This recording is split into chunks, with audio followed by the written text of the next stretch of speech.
Now to the game in your area on ABC. Here at Bloomington, Indiana, this is Keith Jackson, Bob Greasy, Mike Adamley, ABC Sports with Ohio State, Indiana, as we come to the end of the first quarter, and that gives us a chance to bring you up to date. Indiana is leading 14-0. The Hoosiers won the toss, elected to receive, couldn't do anything with it, but on Ohio State's possession, there was an interception by Willie Bates, the inside linebacker, picking off a tipped Greg Fry pass, and that started Indiana on its way toward its first touchdown. Fry going to the air here, intended for his tight end Ellis. The ball was tipped. Fry gets it here, and that puts the ball down at the Ohio State 46. There was a big run by the fullback Cal Miller for 25 yards, first and goal at the 3, and then Anthony Thompson went over the top for the first score of the ball game to make it Indiana 7 and Ohio State nothing. All right, the Buckeyes came back, couldn't do anything with it. Indiana started at its own 16 with 20 yards in penalties against Ohio State. Anthony Thompson capped the possession with a 5-yard touchdown around the corner, and Indiana leads right now by a score of 14-0. At his home in France, wine expert Christopher Stevens invited friends to guess the price of a special cork-finished American Burgundy. Très bon. Qu'en pensez-vous? 65. They guessed between $10 and $12. 70. How much was the wine from America? You already know. 18 francs. Because it's the same red wine you're probably drinking now. C'est incroyable. Today's hearty Burgundy from Ernest and Julie Ocala. All the best a wine can be. To create new worlds, you need to see in new ways. Be curious. Look at the problem from another direction. Commit yourself to the long term. Keep your mind open. Look for breakthrough ideas. From aerospace to healthcare, we are creating new worlds by seeing in new ways. BASF, the spirit of innovation. It's here, it's new, and it may change your view of the automotive world. It's GMAC's new way to help you into a lot of car or truck without tying up a lot of your money, and to help you break free with low monthly payments. Introducing Smart Lease by GMAC. Look into it today at your GM dealers. Smart Lease by GMAC. Automotive leasing will never look the same. Do you know what it's like to walk out onto the fresh-cut grass at Yankee Stadium the morning before the game? Now you do. Adidas Aftershave and Cologne. The essence of sports. What's the secret to Pop Secret microwave popcorn? Perfect popcorn popped under perfect conditions, without a lot of unpopped kernels. Pop Secret from Betty Crocker. It's the only way to pop.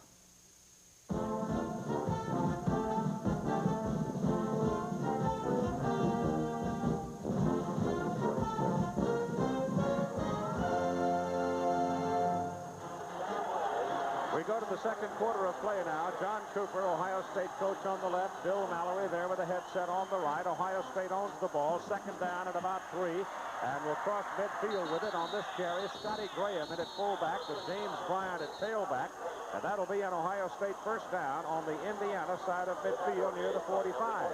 In total plays so far in the ball game, Indiana's run off 23 against only 10 for Ohio State. So this game is going just exactly the way Bill Mallory would like it to go.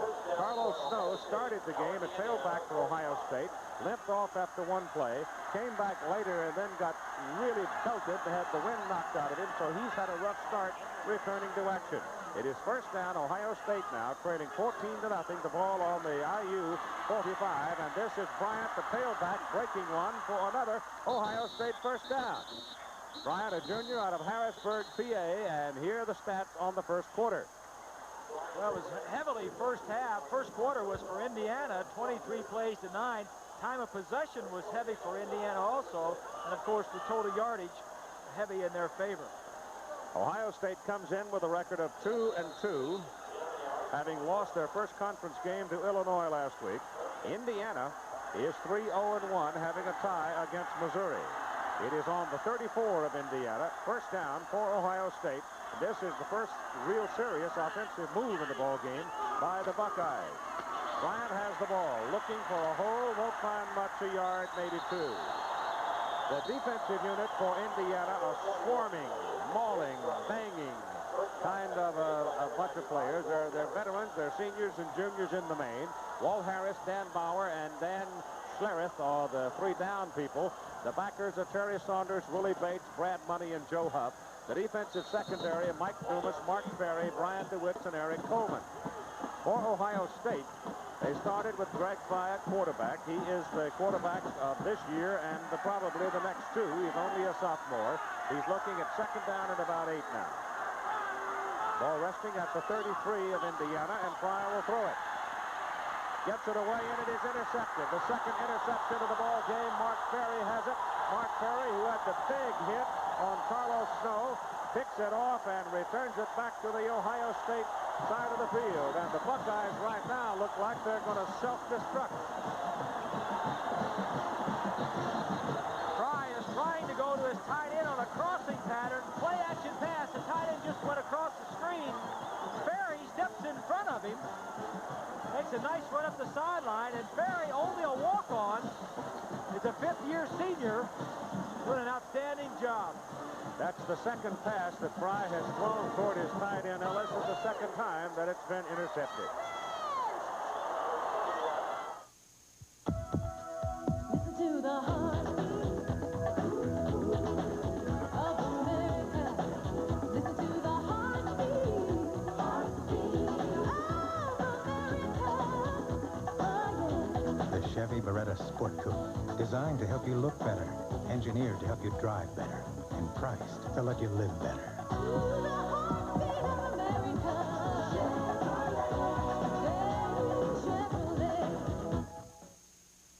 We're not a company, but we recognize potential. We develop it. We use it. We'll make sure that as your responsibility grows, so will you.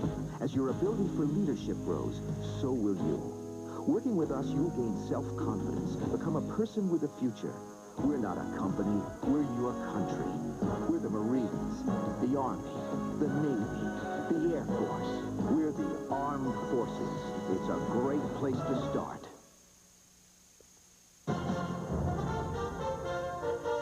ABC's College Football. Brought to you by the Heartbeat of America. Today's Chevrolet.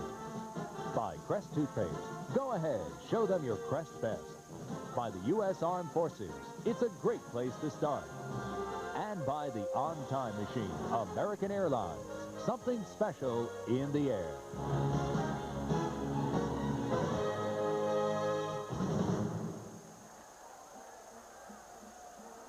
45-yard line, Indiana's ball.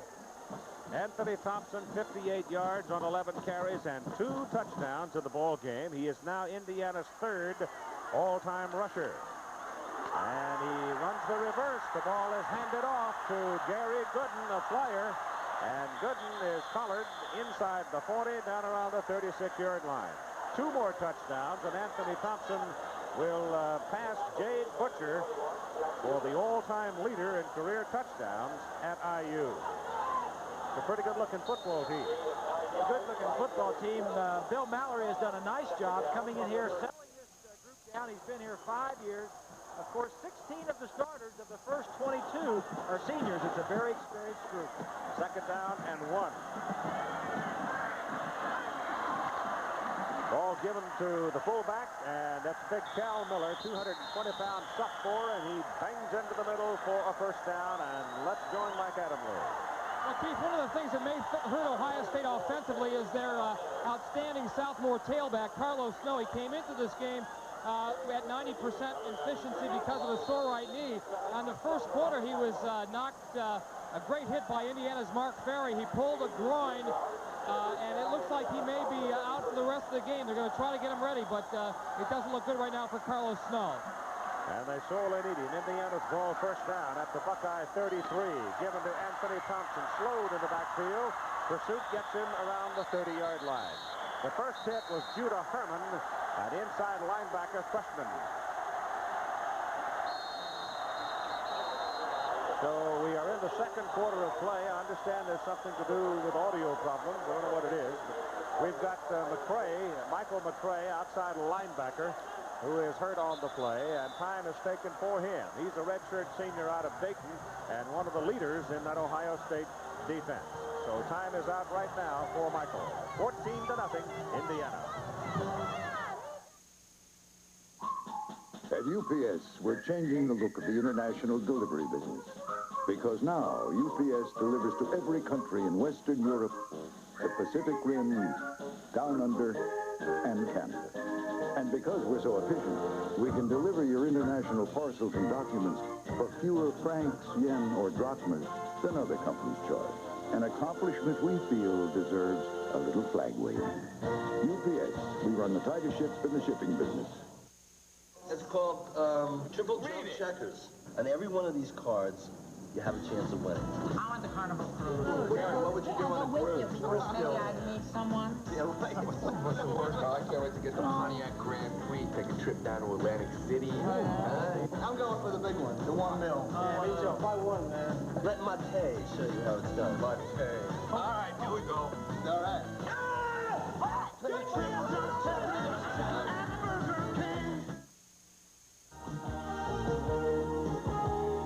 Ohio State has traveled to Indiana 18 times. They lost the first game 8-0 in 1904, but they have won every game in Bloomington since.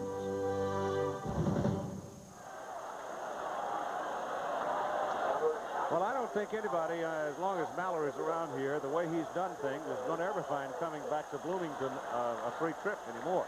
Well, you know, when history is against you like that, and Mallory's only been here 5 years, he can always say, hey, that has nothing to do with our program. We've only been here for 5 years. He went over to Ohio State last year and beat him for the first time since 1951 when Woody Hayes was a rookie coach at Ohio State. So Mallory says to his troops, hey, that's history. It's nothing to do with our ball club, and just go out and win. McCray is being helped off the field, and he's walking very gingerly. That looks like it could be also a groin injury. Well, that's a big loss for John Cooper. His best defensive player, McCray, his best offensive player, Snow, both out of the ball game.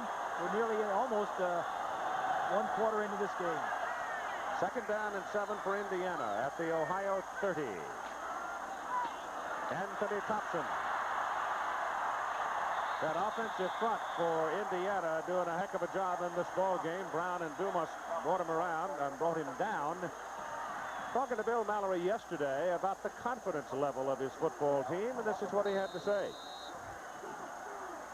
Well, I think that they came on last year. I think that was what developed last year, was more of a belief in themselves and what they think they can do as long as they go out and play good football.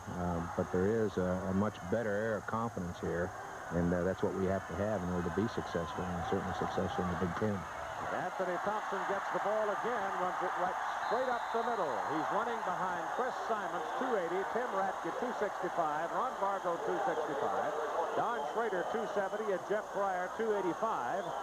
And he's a bit of a hammer, this fellow. Thompson weighs in at 205. His younger brother, who was 10 pounds heavier, and an incoming freshman. So they're going them big over in Terre Haute these days. The ball is at the 12. It is 2nd down, 1.5 yards for a first down. Fullback, and Cal Miller, who's had 1 big run of the ball game already, will have the first at the 9, so that'll make it 1st and goal for Indiana. Well, Keith, you mentioned that offensive line up front for Indiana, and as you mentioned them, all 5 of those offensive linemen are seniors. 4 of them are 5th-year seniors. On the other side of the ball for Ohio State, they only have 3 seniors on the entire defense, and 2 of them playing right now are first-year freshmen. So 4 months ago, 2 of those defensive guys are going against were in high school. On 1st and goal, the Hoosiers out of the eye. Thompson. He's tough. He's inside the 5 and down at the 4. Clark and Sullivan, John Sullivan, bring him down. But Anthony Thompson doesn't have great speed to run outside, but he has that faculty of finding his way through traffic. And on 15 carries, Here in the first half, with 10 minutes to go in the first half, he has 83 yards. He is not a real speed burner, as you mentioned. His asset is finding holes. He is very strong, can bench press over 400 pounds. Thompson again. See him skip inside the block and score a touchdown.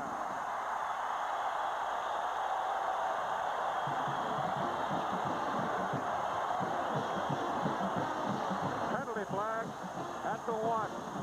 Hold it.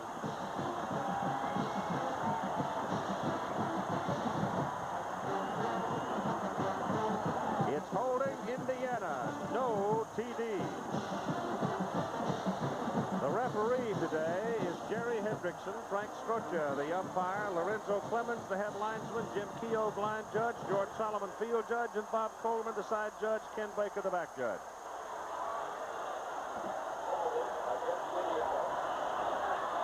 So the penalty wipes out the third Indiana touchdown. Take a look at 73 here. Chris Simons, just check and see. Yeah, he had his arm out. You don't know if that was what he called or not, but he had his arm out on the shoulder pad of the defensive man. Somehow, though, you get the feeling after watching this first quarter that they're going to take it in anyway, Keith. You do, don't you? It is now second down and goal. The ball is back at the 12, and it's given to Thompson again, and a huge hole up the middle. This time it counts, no flag.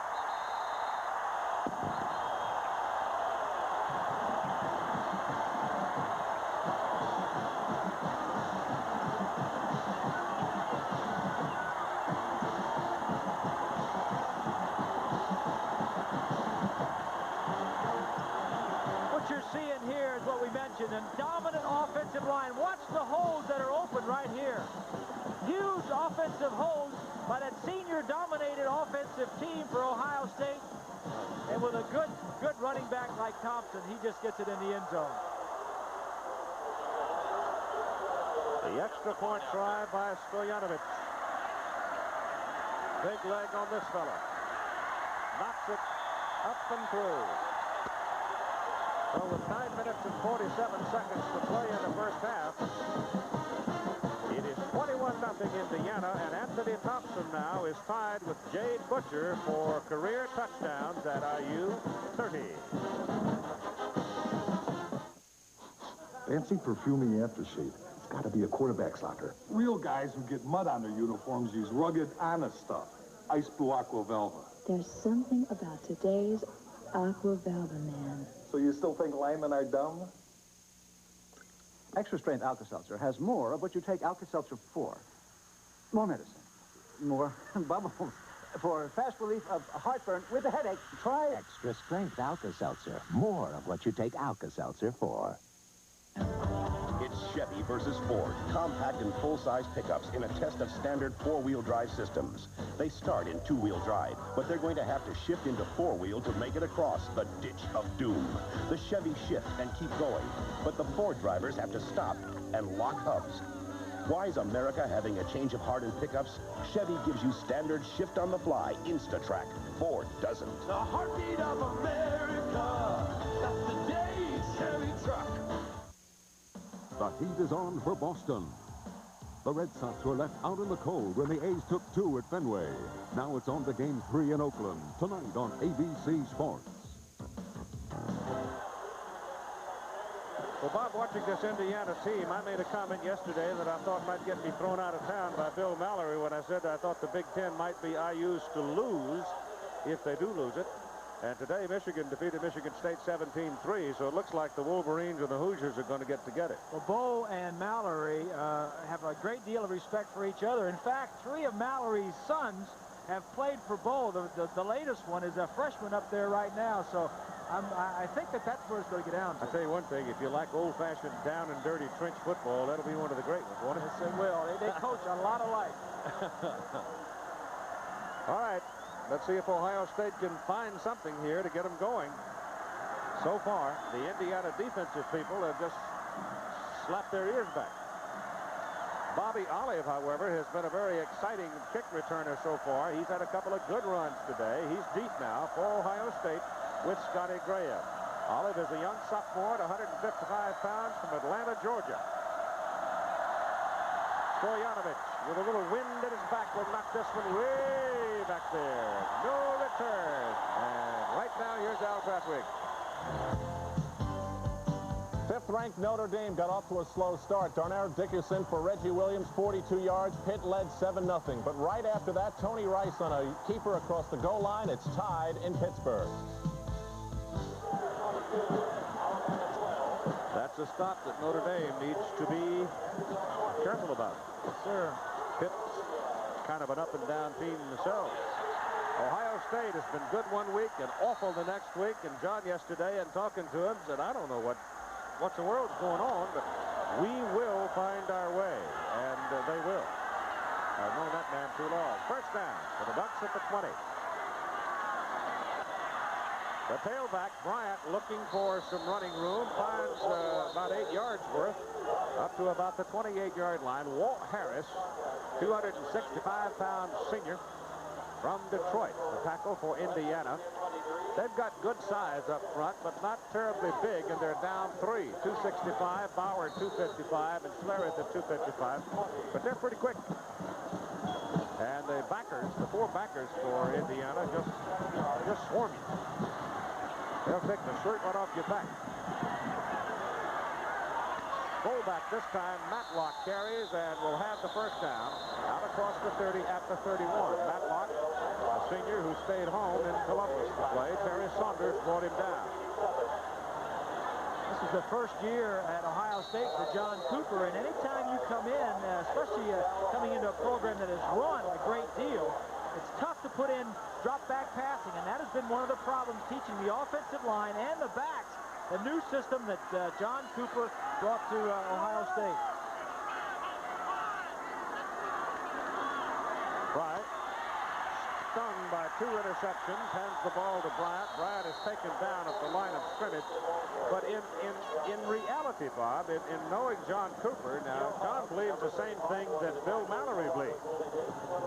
Field position, kicking game, and defense, because if anybody's read Nealon's book, any at all, Cooper certainly has. Well, the cupboard wasn't bare at Ohio State, but they had some problems. Both starting wide receivers from last year were academically ineligible. Vince Workman signed with an agent. He was their leading rusher and second leading receiver from last year. He is ineligible. They've had other problems, injuries. Kicks hurt, Snow hurt. And this is Bryant. And Bryant working over the right side, gets out across the 35, near the 36-yard line. Next week, our ball games will have Washington and Southern California. The Huskies gave the UCLA Bruins all they wanted in Seattle last week and leading Arizona State this week. Michigan and Iowa will be seen in some sections of the country, and that ball game is going to be down in Iowa City. Now, Iowa's another team that snake bit this year. Hayden Fry said, heck, we got folks who sprained ankles getting off the bus. Got the ankle disease over there. It is 3rd down and 6 now for Ohio State.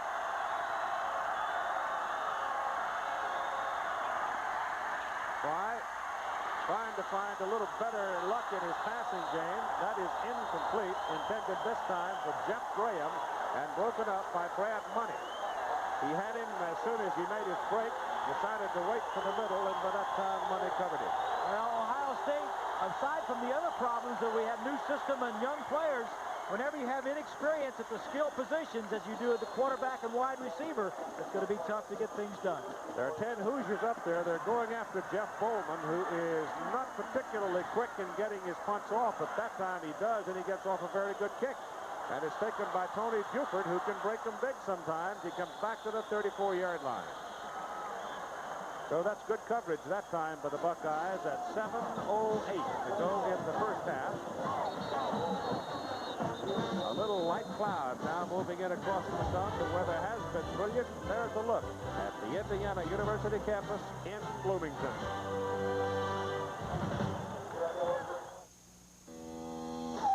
Some car warranties give you protection on your powertrain beyond the first year, which is fine if you are only buying a powertrain. But GM is the only American manufacturer to protect the powertrain and the thousands of other parts that go into all our 89 cars and light trucks. Everything. For 3 years or 50,000 miles. It covers parts, labor, and towing. The GM Bumper to Bumper Plus warranty. Longer protection for more of your car or truck. Go on and smile. Go on and smile. Show 'em your best. Show 'em your best. Baby, you made it. You passed the test. Show 'em your Crest best. Go on, show 'em that winning smile. Year after year, more dentists recommend Crest than any other toothpaste. Show 'em your Crest best. We both have colds. Why is he bouncing around like it's a great morning anyway? Well, I'm so tired and cranky and headachy, I can't even get started. Why? Because last night when he said, let's take NyQuil so we can have a good morning, I said, why? What's the nighttime sniffling, sneezing, coughing, achy, stuffy head fever so you can rest medicine got to do with morning, silly? He took it. I took these. Why? NyQuil. It's also the bright-eyed, bushy-tailed, fully rested, so take it at night and have a good morning medicine.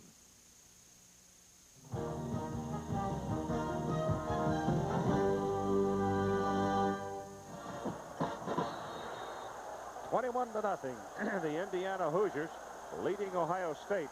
It was almost a startling thing to realize that coming back for this ball game that Ohio State was a definite underdog. That in itself made quite a story around here. I think the guys who wrote about it all week, they couldn't believe it themselves. This is Anthony Thompson trying, and not getting anything out of it. Here's Mike. Coach Bill Mallory told his troops in the locker room before the game was play with pride, play with a lot of feeling, and take advantage of the 12th man. He said, jump on the Buckeyes early, and this crowd will really get behind you. And so far, over 50,000 fans here in Memorial Stadium have done just that. They haven't shut up. 21-0. It's obvious. I'll say. Yeah, they follow directions well, don't they? All right, Dave Schnell on second down and 9. Ducks it underneath. It goes to Anthony Thompson out of the backfield, and he's going to have a first down up at the 45-yard line. Bill Mallory right now with a 21-0 lead is going to play this kind of football. He's going to run it until they force him to throw it, and then once in a great while he'll come up and throw it on first down, and it's like getting snake bit when he does it. Well, that was a good possession throw. George Ballou, the offensive coordinator at Indiana, said we would need to get the ball to Anthony Thompson a little bit more out of the backfield throwing it. Bad news for Ohio State. Snell now goes to the first down pass play, and it is incomplete, intended for the tight end, Tim Jordan. Jordan's a good one at 6'3", 235, but that pass was simply too high. Couldn't reach it.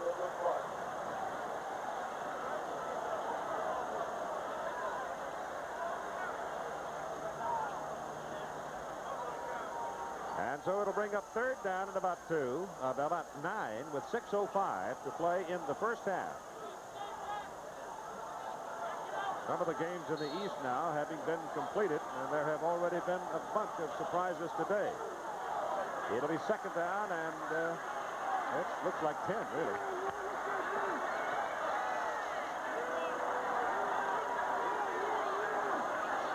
And on second down, they go back to the run, with Thompson weaving his way. And he's one of those kind of backs that you get a hold of it, and then with that one last surge, he'll get that one more yard. And he has now gone over 100 yards. 18 carries, 106 yards in the first half. So that's the 15th time in his career, he's only a junior, that he has gone over 100 yards. He came into this game as the #2 rusher in the NCAA statistics. I'd like to be thrown to that. I mean, coming out of the backfield, getting the ball, open field, broken field, he's quite a threat. Now it is 3rd and 4, a long 4. Just over midfield for Indiana. Out of the shotgun, Snell. They get some pressure on him, but he gets it off, and the pass is caught. Good for a first down by Thompson out of the backfield. Zach Dumas brought him down for the Buckeyes. So it's the Anthony Thompson show right now. The Anthony Thompson show is right. Schnell, number 11, has good protection. Gets outside the rush. Schnell is 6 of 8 for 96 yards. Had one bad game against Missouri, where that's the only game that they have not won. It was a tie for them. And they just sort of mistake themselves into dropping the ball. Snell, bootleg, pass down the middle. Great catch by Jordan. Told you he was a good one.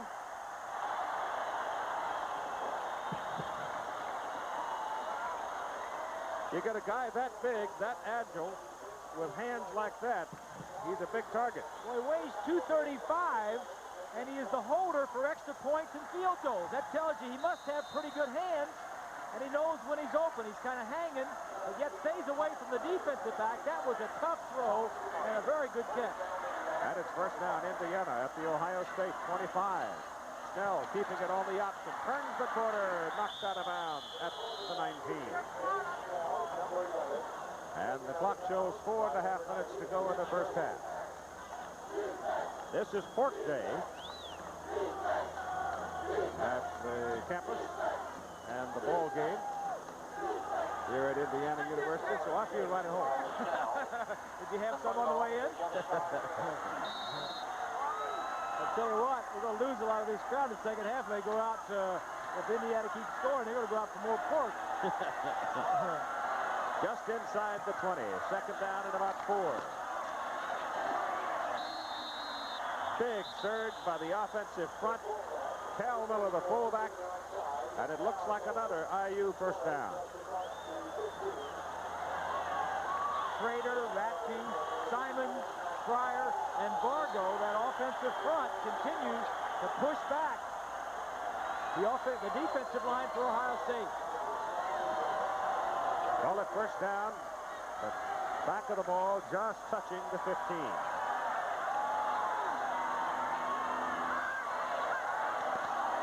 Thompson looks like he's hit right at the line of scrimmage, but he wiggles around and he picks up close to 4 yards on the carry. Tonight, baseball continues on ABC Sports with the Boston Red Sox feeling a little pinch of desperation as they go west with the Oakland Athletics.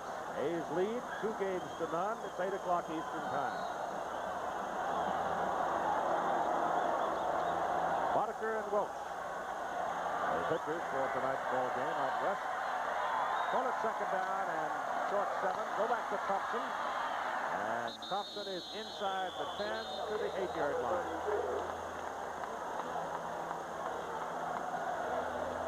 Don Schrader, number 77. He is the offensive captain and the leader of that offensive line.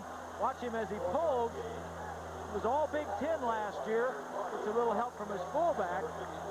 He and the other guard, Ratke, came into IU together. Were roommates, just thrown together as roommates. They look alike. They always are with each other. They call them the twins. They get in trouble together. They're the practical jokers of that ball club. 3rd and 2, and Gene Boyd is now in at fullback for the Hoosiers, but they give it to guess who? Thompson. He's got it first down at the 3, first and goal. 258 total offensive yards for Indiana here in the first half, only 63 for Ohio State. And they're playing their strong suit. That's their offensive line. Thompson running in behind it, doing an outstanding job. And you know, I was talking with Bill Mallory yesterday, and I said, you know, you've got 16 senior starters out of your first 22 on offense and defense. So what are you going to do next year? He says, I don't want to think about that yet.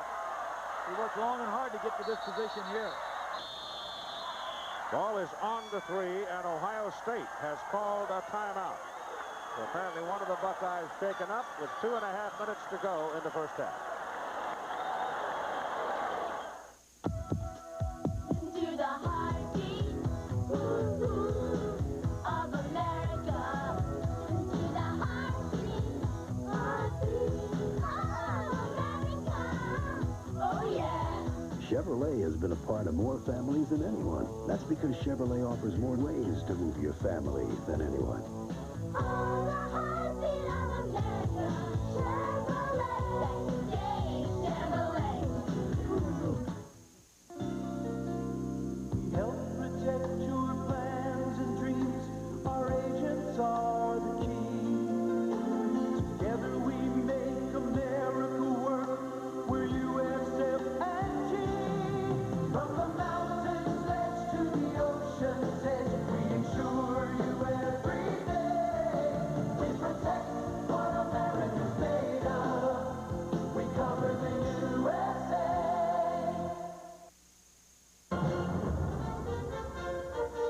ABC's College Football. Brought to you by the Heartbeat of America, Today Chevrolet, and by UPS. We deliver to every address in the U.S. and to 41 countries worldwide.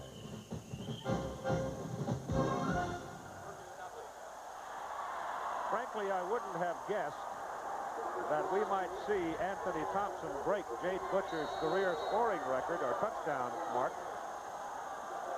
this early in the ball game. But we may see it right here. He's got 3 already, and I'll be surprised if he doesn't get the ball here.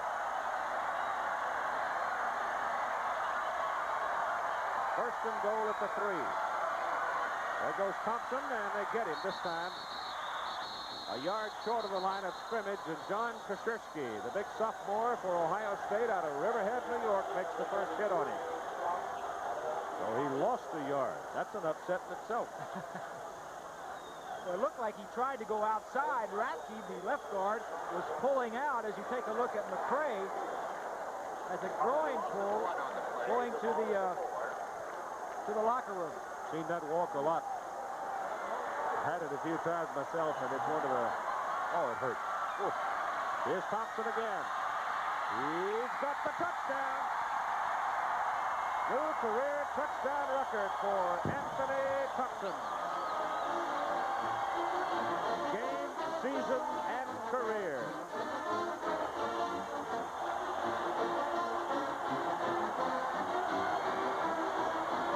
Thompson came into the game averaging 158 yards a game. As he just plows into the end zone, he may get that in the first half. Watch Jordan, 86, as he just gets a standoff with the defensive man. And when you get that, and you have a strong runner like Thompson, you can just head up inside and get a couple yards, and he did. Jordan holds Stoyanovic's kick. He's got it. At 1:49 to play in the first half. Indiana is dominating Ohio State in a football game like never before. And you don't think they're not excited about their football team around here? Well, last night, in the shadows of evening, pep rally downtown, the mayor, the commissioners, the councilman, and the football team, and Coach Bill Mallory jumping up and down, crunching Buckeyes.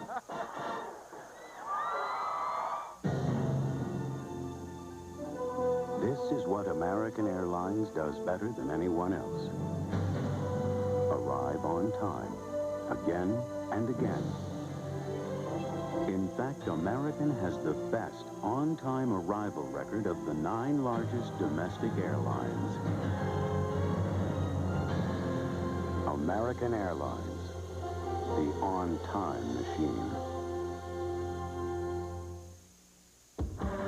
Chevy S10 versus Ford Ranger, folks, in the dash from destruction. A test of getaway acceleration between 2 compact pickups, each with biggest available engine and automatic.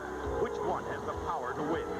Chevy's bigger V6 is already pulling away from Ford and that runaway dynamite car. Chevy S10 has the power to get away, but Ford doesn't. No wonder when it comes to pickups, America's having a change of heart. The heartbeat of America. That's today's Chevy truck. Peter Jennings on World News Tonight. He's reported from 98 countries and all 50 states. He's called the most professional anchor. ABC News, America's choice.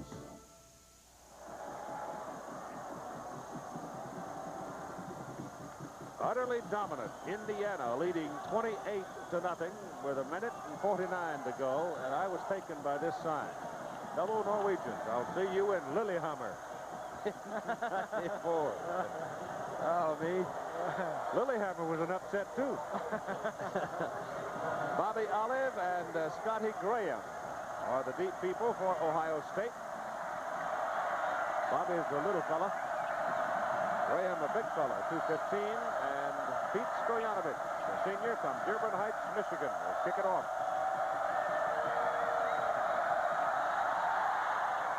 Boy, he can nail it. Give him no wind or a little behind his back. No return on that one. ABC's NFL Monday Night Football. The New York Giants and the Philadelphia Eagles. That'll begin at 9 o'clock Eastern Time next Monday on ABC. You mentioned Stoyanovich kicking that ball almost out of the end zone. Coming into the game, he had kicked off 21 times, and only once had the receiving team got the ball back out past the 20-yard line, and over half of those kicks were out of the end zone. So Stoyanovich, an outstanding kicker. Ohio State first and third possession were intercepted. The other two were punts. Not much to write home about there. The factor of poise rears itself here for Ohio State. Now 28-0. Greg Fry is 0 for 4 in passing. He's been intercepted twice. John Bryant. About 4 yards. Not John Bryant, James Bryant. Scores and highlights with Al Trautwig at halftime on the Prudential halftime report. James Bryant is he's a junior. He's a tailback at 220 pounds, but he does not have the quickness. As far as pure speed, he may be pretty close to Snow, but he does not have the quickness. Well, he was fourth string coming into fall practice, too, and because of injuries, he's been forced to play. Second down and 6. They work it out of the shotgun, give the ball away to Bill Matlock, the fullback. And trying a bit of gimmickry, will get the ball up across the 30 for what appears to be a first down. And here's Mike Adamle. Keith, 28-0 Indiana, shades of 1967 in that Indiana Rose Bowl team. One of the halfbacks, John Eisenbarger, the halfback, the fullback, Terry Cole. John, this got to bring back some nice memories. Well, I don't know if I could make this football team now, Mike, the way they're playing with Anthony Thompson around that way. Looks like an awful good squad. And Terry, you're getting a vicarious experience. I know you got a redshirt freshman. Your son Toby is on this team as well. Absolutely. I'm so proud to still be involved with this football team. 28-0. Who'd have thought it at halftime? Gentlemen, good to see you both. And I know you want to wish Bob Greasy hello. He's one of my old competitors from Purdue. Okay, Robert. Terry Cole, when I was at Purdue, I recruited Terry Cole. He was about as big as a senior in high school as he is now, which is about 6'2". And 235, and I was the guy trying to recruit Terry Cole to Purdue. Got to be good friends with him, but he went to IU and later played with the Dolphins.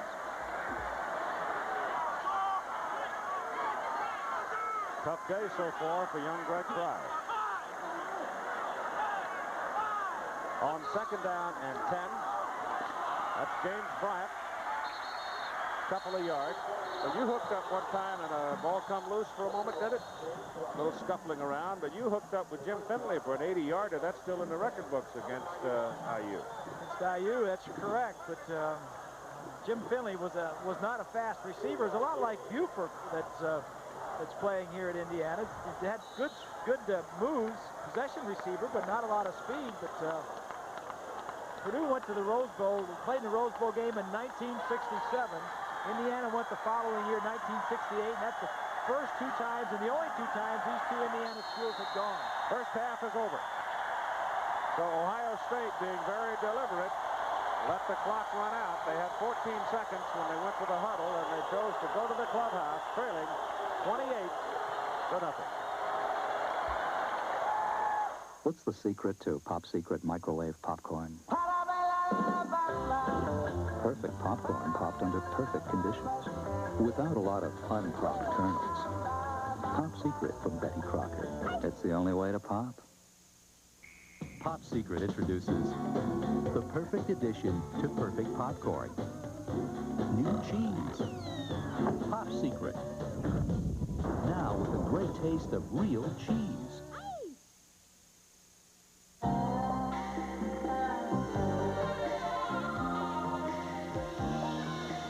Sometimes you gotta tune in. Emerson's got it right.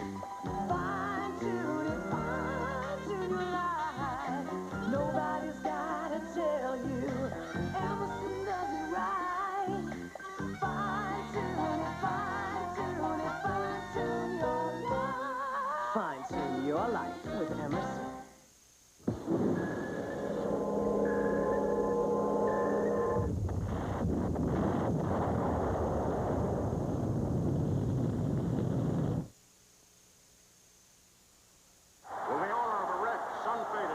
Convertible, please move your car to another state.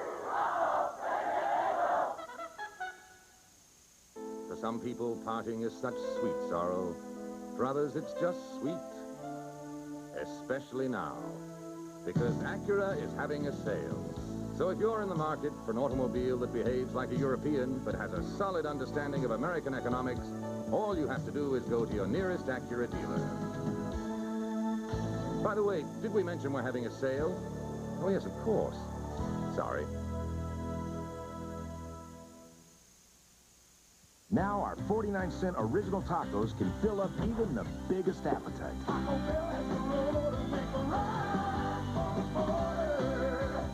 Hello, I'm Wally Kennedy. Next time, cops' wives dealing with their worst nightmare. Plus, Liz catches up with Luciano Pavarotti, all at 10 a.m. Join us.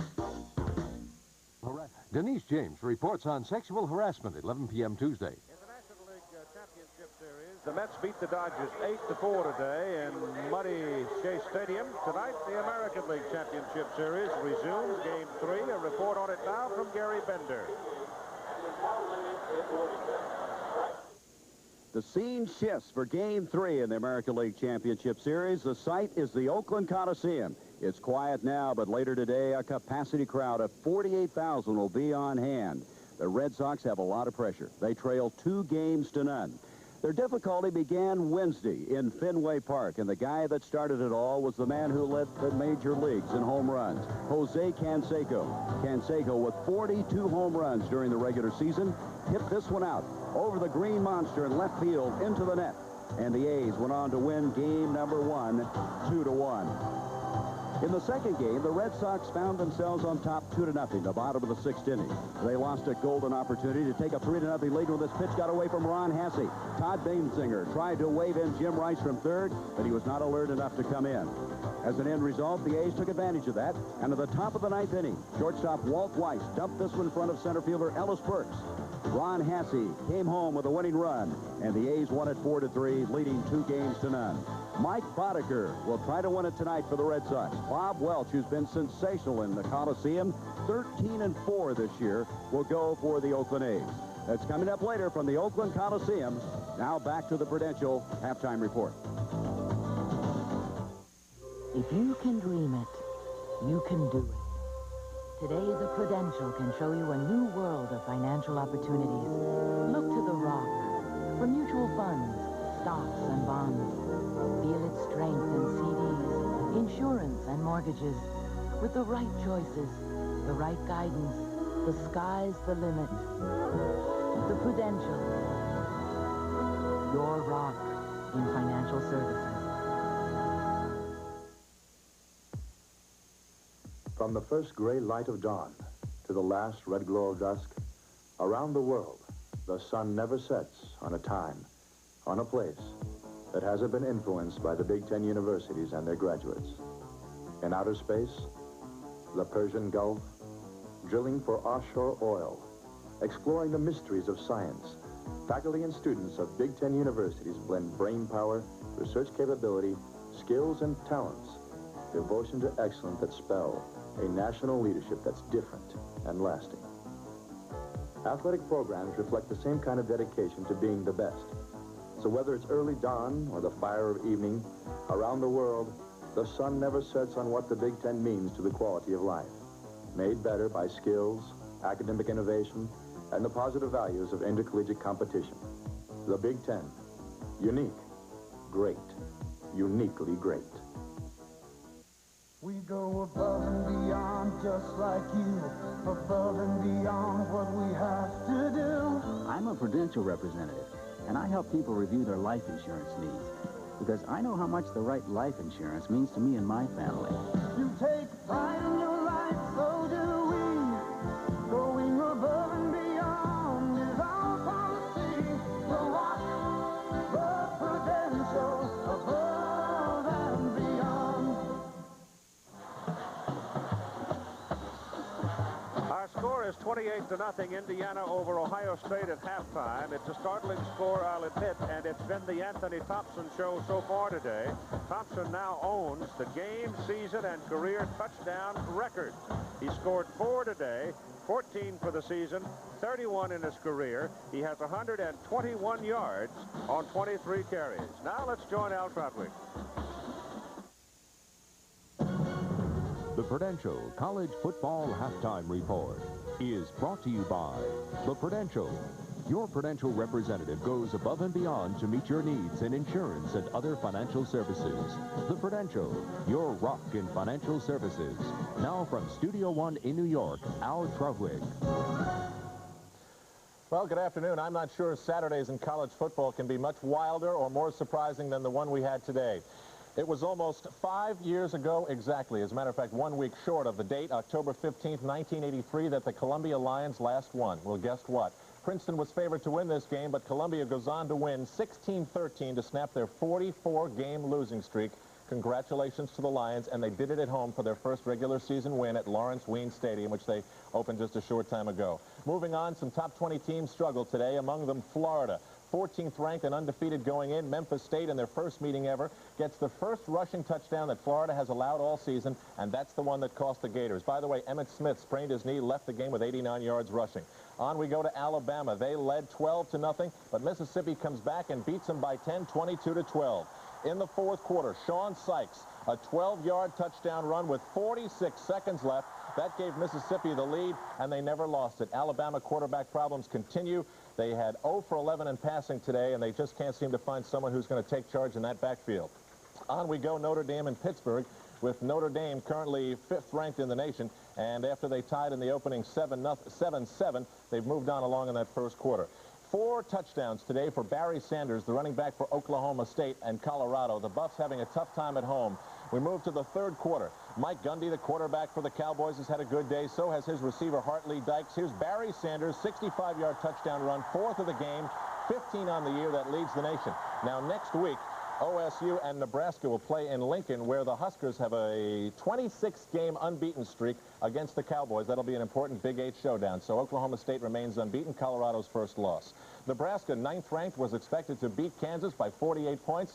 46 points is their lead in the fourth quarter. Oklahoma and Texas in a series that goes back to 1900. 10th ranked Sooners 21-7 over Texas in the third quarter. Georgia's running back Tim Worley left the game for a short time, but came back, had 3 touchdowns, 161 yards, and the 15th ranked Bulldogs roll over the Commodores 41-22. 3 fourth-quarter touchdowns for the Florida State Seminoles. 28-10, they beat Georgia Southern, who has never beaten a Division I team. They're from the Division 1A ranks, and they've won the championship in that section of the NCAA football competition 2 out of the last 3 years. South Carolina, 26, Virginia Tech 24. Todd Ellis, their quarterback, had 5 interceptions, going back to what he did last year, interception problems. Tech led 21-10 in the second quarter, but couldn't hold on. Clemson has beaten Virginia 28 straight times. That's the longest NCAA streak of its kind. They beat Virginia by a score of 10-7. East Carolina and West Virginia. West Virginia 5-0, looking to go 6-0. That's a final now, as 7th-ranked West Virginia is 6-0. They beat East Carolina 30-10.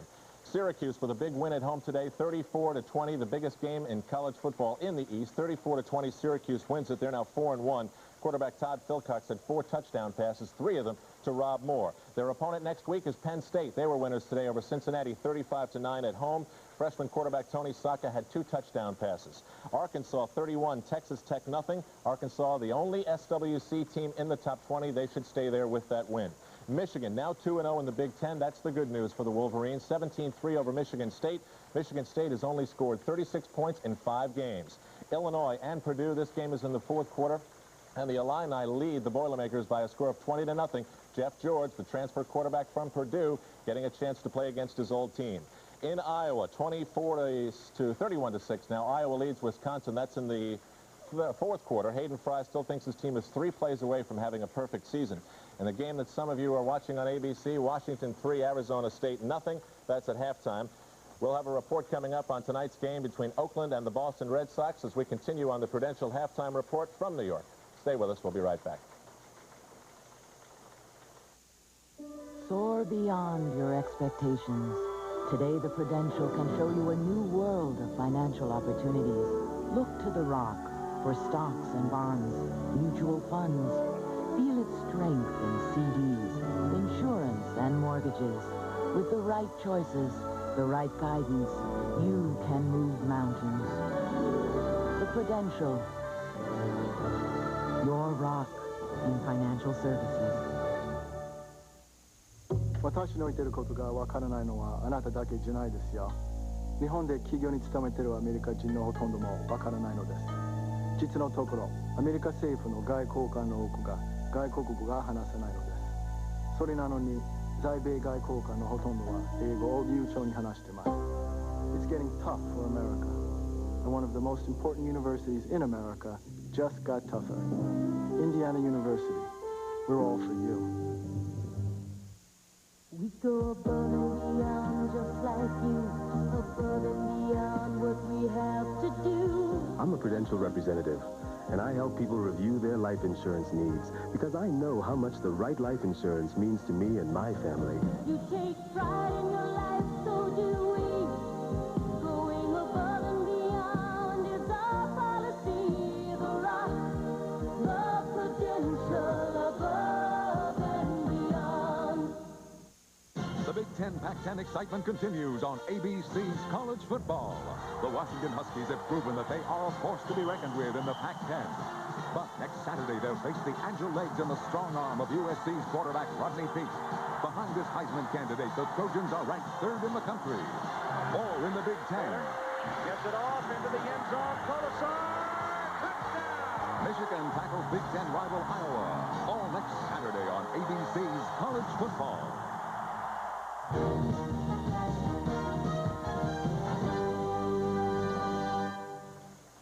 Quick update from Pittsburgh. Notre Dame has jumped in front of the Panthers 14-7, so they've now scored 14 straight points in that game. Now, you've already seen the update on Oakland-Boston for tonight, but it was wild this afternoon at Shea Stadium. And for a report there across the East River, here's Al Michaels at Shea. Al? Well, Al, this afternoon at Shea Stadium, in the 3rd game of the National League Championship Series, the Mets won it by a score of 8-4, coming up with 5 runs in a wild 8th inning. They now lead in the series 2-1. I'm with Tim McCarver. And, of course, the big story today was the ejection of Jay Howell, the Dodger relief pitcher, because he was found to be applying pine tar to the baseball. So here we go again, another pine tar incident in New York. The other one was during the regular season with George Brett, and this one, of course, during the playoffs, and obviously much more important. We're going to take a look at Jay Howell in relief of Oral Hershiser, his warm-up pitches in the bottom of the 8th inning. Now you'll notice how he goes around with his right hand. Now watch him tug on the strings of the glove on his left hand. Now that's very important because later on, Kevin McReynolds leads off the bottom of the 8th inning. And later on, after throwing 3 straight balls, McReynolds swinging through a 3-0 pitch, fouled off a couple of pitches, and Howell gets the ball back and goes right to the strings. And I said it was important because then the umpires came out, Joe West, the home plate umpire, and umpire-in-chief Harry Wendelstedt. He'll come into the picture in just a moment, and he'll be rubbing his fingers together as he takes a look at Howell's glove, and he ejects him, and now the question becomes whether or not Howell will be suspended for any or all of the remaining games in the National League Championship Series. That decision will belong to Bart Giamatti. I asked Davey Johnson after the game if he had suspected something from the other night. He said no, but he said it with a smile on his face. I wonder. Yeah, well, a Mets official came into the booth in the bottom of the 8th inning and said that the Mets had detected pine tar in the glove of Jay Howell on Wednesday night.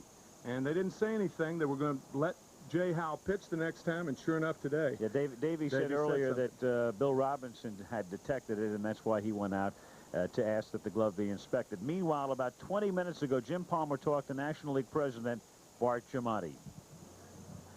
I'm here with National League President Bart Giamatti. Why was he ejected? The umpires believe they found something improper in the glove. I've got the glove. I now have had my conversation with the umpires, which is normal and procedurally correct after any episode. I get an oral report, then I get written reports, which I now have, and now I'll go off and make a judgment. Okay, normally during the season, if a pitcher is found with a foreign substance or he defaces the ball, there's some suspension. Are you pondering that? Well, I'm pondering the fact that I have now 2 reports.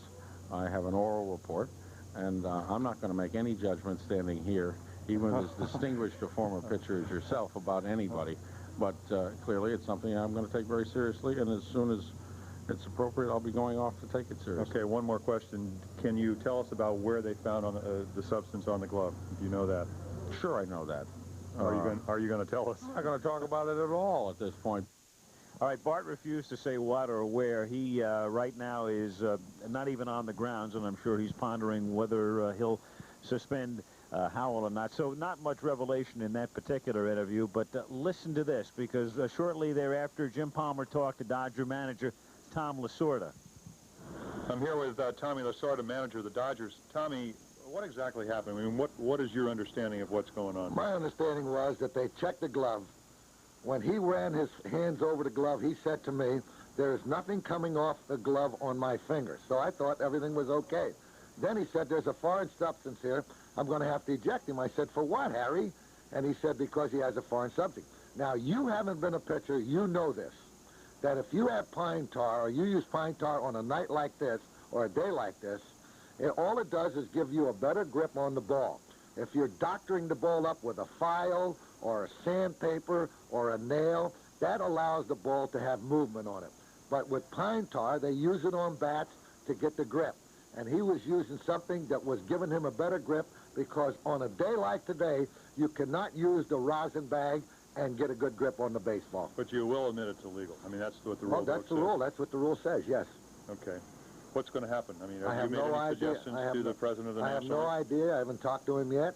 But I think, in my opinion, he should have gone out there, and if there was anything on that glove, he should have just made him change gloves and let him pitch. Well, it obviously affected your ball club. You can't be very happy with that. No question about it. I'm not very happy about it. And to lose a pitcher of that caliber in a game of this situation with a one-run lead in the 8th inning, certainly, I don't like it one bit. I assume you will appeal this if there is any Well, this is something we can't appeal. I mean, he's the president of the league. He's the one that has to make the decision. And whatever decision he makes, we will stand by it, because I admire him, and he's a man of great character and great understanding, and he's a man that he has to do what he thinks is right. Okay, thank you, Tommy. Thank you, Jim. Bye. Meanwhile, baseball continues tomorrow night, but a bizarre sidebar here today. Well, it really was, Al. More than that, in fact. And, of course, we'll find out later, and they'll tell you, I'm sure, tonight from Oakland about any further developments in regard to this. And for the moment, we'll send you back to Al Troutwig. All right, Al, top stories this afternoon. Columbia wins. Alabama and Florida have been upset. We'll have more scores and highlights as we continue this afternoon on ABC. Stay with us. This has been the Prudential College Football Halftime Report. Brought to you by the Prudential. Your Prudential representative goes above and beyond to meet your needs in insurance and other financial services. The Prudential, your rock in financial services. If you think being out of the house means being out of touch, you don't know Uniden. I've told you before, this is a great cordless phone. Going for a longer ride? Take a Uniden cellular phone, or two-way radio, a CB, a powerful scanner, or get the whole picture with a Uniden satellite TV receiver. Whichever you choose, choose Uniden. Uniden quality goes the distance. My dandruff shampoo is good. Maybe you should try something else. My dandruff shampoo really works. Maybe you should try something else, like Selsun Blue. Doctors and pharmacists recommend Selsun Blue more than all other leading brands combined. What that means to you is no leading brand gets rid of dandruff better than Selsun Blue. It's #1. And all Selsun Blue formulas, including extra conditioning and extra medicated, have the ingredient recommended most by doctors. This is a brand new shop vac that comes with a surprise. So where's the surprise? In a minute. First, this baby picks up stuff like nails and glass like a regular shop vac. So where's the surprise? And like a regular shop vac wet dry, it also picks up water. So where's the surprise? Just watch. You twist the top, lift it off, and you've got a portable blower. A surprisingly powerful blower. Shop vac. If it doesn't say shop vac, keep shopping. If you think you might need some new hand tools, think about this. Sears Craftsman hand tools are built so tough, we guarantee them forever. And we mean forever. Dad, is there any way you could send the money today? To send money fast, come to Western Union. It'll get to any of our 10,000 locations, usually in 15 minutes or less. Keep in touch. Western Union, the fastest way to send money. ABC's College Football. Brought to you by Honda, who invite you to test drive the Prelude SI at your local Honda dealership today. And by Burger King, where we do it like you do it.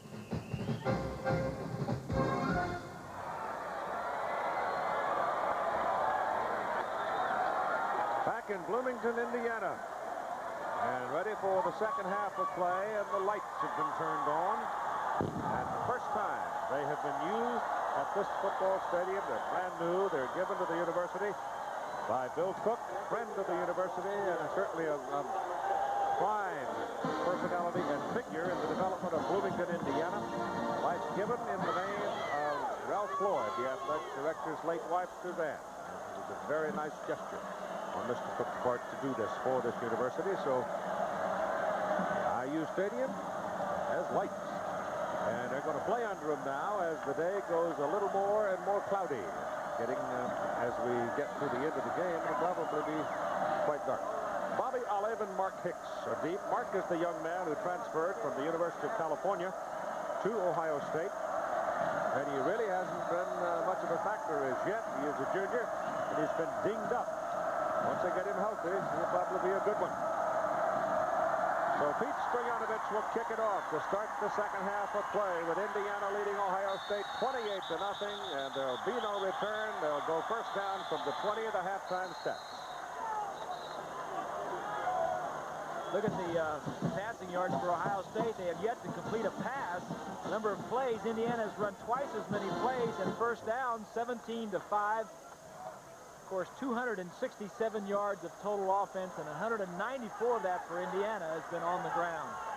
Set a record for rushing yardage last week against Northwestern, and they rushed for 474 yards on the ground. John Cooper is not a happy person.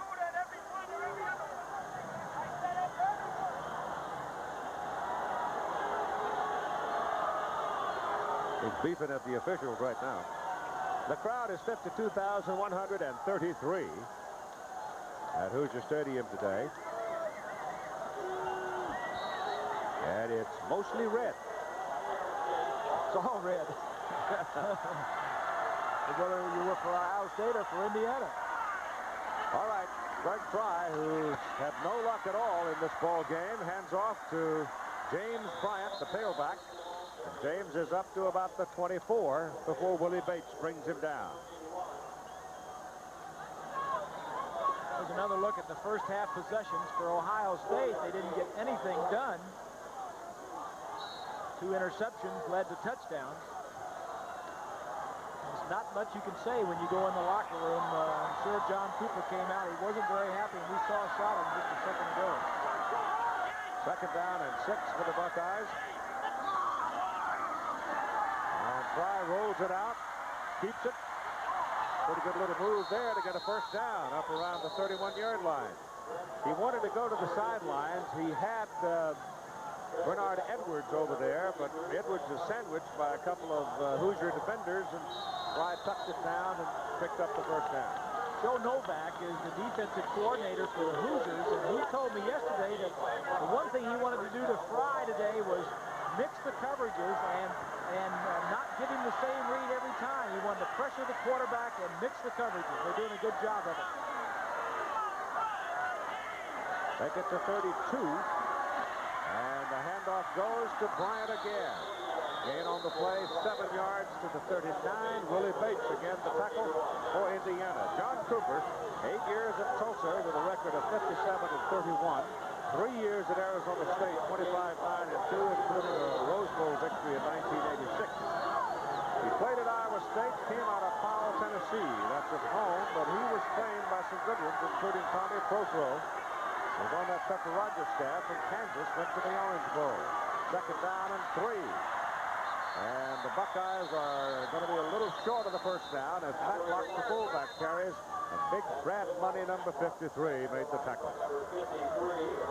Money is a 2-time All-Big Ten academic team. He was the reported those awards in 1986 and 87. And again, another one of those seniors on that defensive unit for the Hoosiers. One of the things that Cooper's doing here, he's trying to get anything to get his football team moving. I mean, sure, you're probably wondering why in the world aren't they throwing the ball? They're down 28-0. Well, they haven't been able to throw the ball so far. And they're not going to throw it with any success, I don't think, until they start running it a little better. Matlock picks up the first down for the Buckeyes. Well, he told us yesterday, Cooper did, that he has got to start running the football. As we mentioned earlier, he has lost his top 3 running backs to injuries, and you just can't depend on a sophomore quarterback getting his first start this year, and Greg Fry to come out and throw the football all over the lot. Well, they get their first down, just over the 43. And Fry will throw on first down. No pressure on him. Down the middle it goes. It is thrown too high. It is intercepted. That is the 3rd interception. And Eric Coleman has it. That ball was tipped 3 times before it finally fell into the arms of Coleman. Any one of 3 defensive players could have caught it, too, as you saw the frustration on John Cooper. This is a smart play for Ohio State. Get him out of the pocket, a little bit better protection. Now watch as the ball it's a poorly thrown ball. Tipped once, tipped twice there.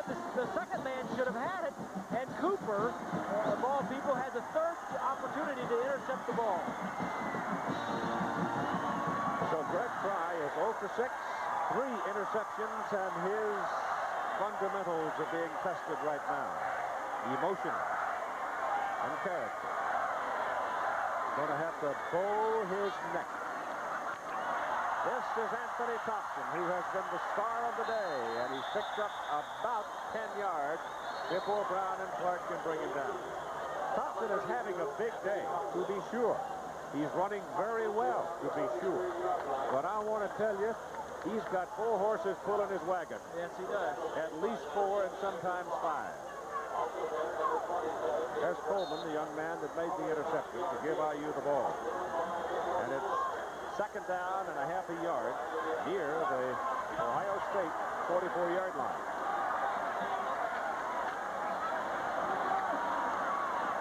They don't have the first down there.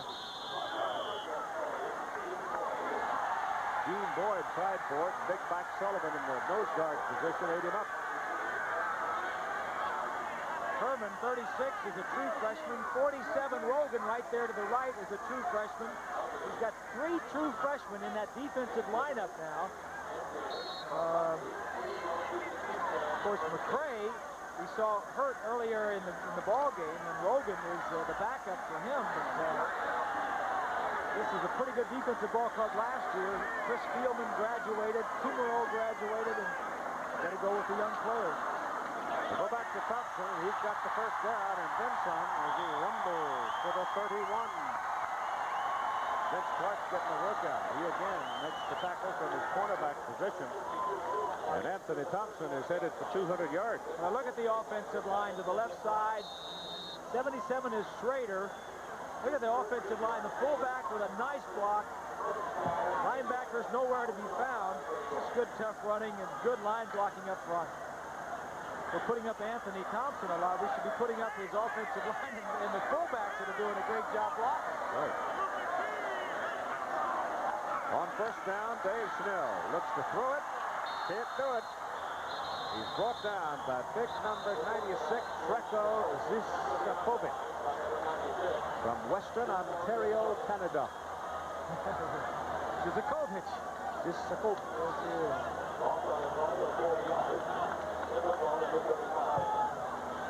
What kind of business is this? You make a big play and you get hauled out. Well, one thing about the Ohio State defense, besides being young, they do not have a lot of speed, and that is one thing that John Cooper hopes to improve on in the years to come. 2nd down and now 14. Back to the run and Thompson. 31, which is the original line of scrimmage with Patrick Rogan bringing it down. Those Cowboys must be pretty good. You know that? I haven't seen it. Both teams undefeated going into that ball game. Oklahoma beating Texas. Bill Curry has got problems at Tuscaloosa. And there's the other stunner in the SEC today. Florida State didn't have it easy with Erk Russell bunch either. They were leading going into that final quarter, or late in the third quarter, 10-7. Third down and 10. Out of the shotgun, Snell lets it go deep. Touchdown, Rob Turner.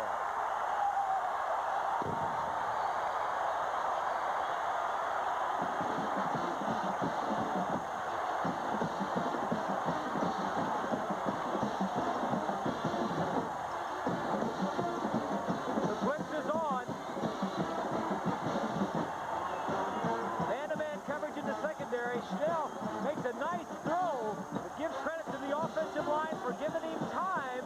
Of course, Turner beats his man and gets into the end zone for the touchdown, but the offensive line picked up the blitz and gave him plenty of time to throw. One-on-one coverage in the secondary. 31-yard play. Stoyanovich for the point. Good. My goodness. What would Earl Bruce say about this one? With 8:53 to go in the third quarter, it's 35-0. Indiana, they've scored on 5 straight possessions.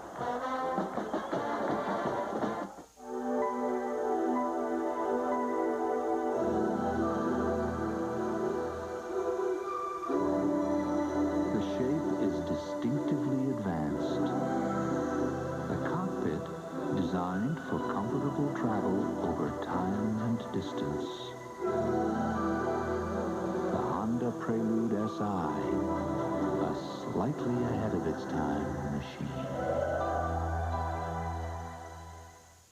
From the frigid Great Lakes An Alka-Seltzer Plus, that's all I ever needed. to the icy mountains of Oregon, It's been excellent for me. more and more Americans are taking Alka-Seltzer Plus cold medicine. Fast, effective relief for tough winter colds.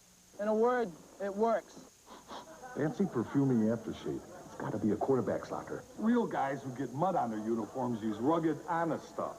Ice Blue Aqua Velva. There's something about today's Aqua Velva man. So you still think linemen are dumb? That's the main library here at Indiana University, the world's largest college library. That area there in front was where they ran the Little 500 of the motion picture Breaking Away. In that swamp?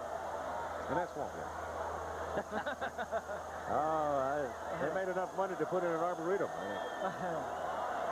Dave Schnell catching Ohio State blitzing, burns him on a 31-yard pass play to Rob Turner. And the Hoosiers are out in front 35-0. Stoyanovich will now kick off. Bobby Olive and Mark Hicks are the deep people. I'd like to see Hicks get the ball just to see how well he's running. But Olive has been getting it most of the time and has turned in a couple of good runs. But Stoyanovich, the last 2 times, has stuck it in the end zone with no return.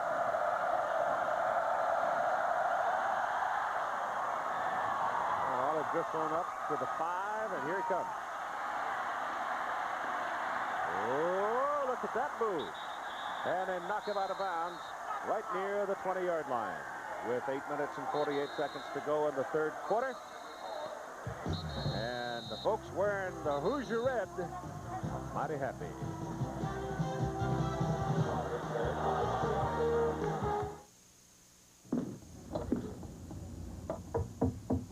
Oh, yeah.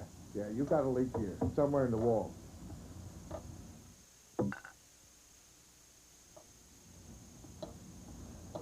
I just hope I can get to it before it gets too bad. At times like this, now you can choose this. New maximum strength Pepto-Bismol. Now there's twice the medicine, twice the Pepto. Folks, please. Hey, we can't turn in a verdict while there's still a reasonable doubt. Bob Swan has a dry shirt, but that doesn't mean he smells good. Because underarm odor is invisible, he needs new Sure Solid, our most effective wetness and odor formula yet. So, Bob, why come to court with a dry shirt and a false sense of security? Tomorrow, get the total protection of today's Sure. You were right. And be just as sure about odor as you are about wetness. Thanks. Well, as I mentioned a while ago, paraphrasing the comment of Earl Brewston a year ago about it being the darkest day in his memory at Ohio State when they lost 31-10 to Indiana. But they're simply being beaten today by a superior football team. Ain't no mysteries out there. It is first down for the Buckeyes at the 20. James Bryant. Yeah, that's a good run by James. Up across the 30, picks up 11 yards and gets a first down. For Ohio State, here's Mike Adamle.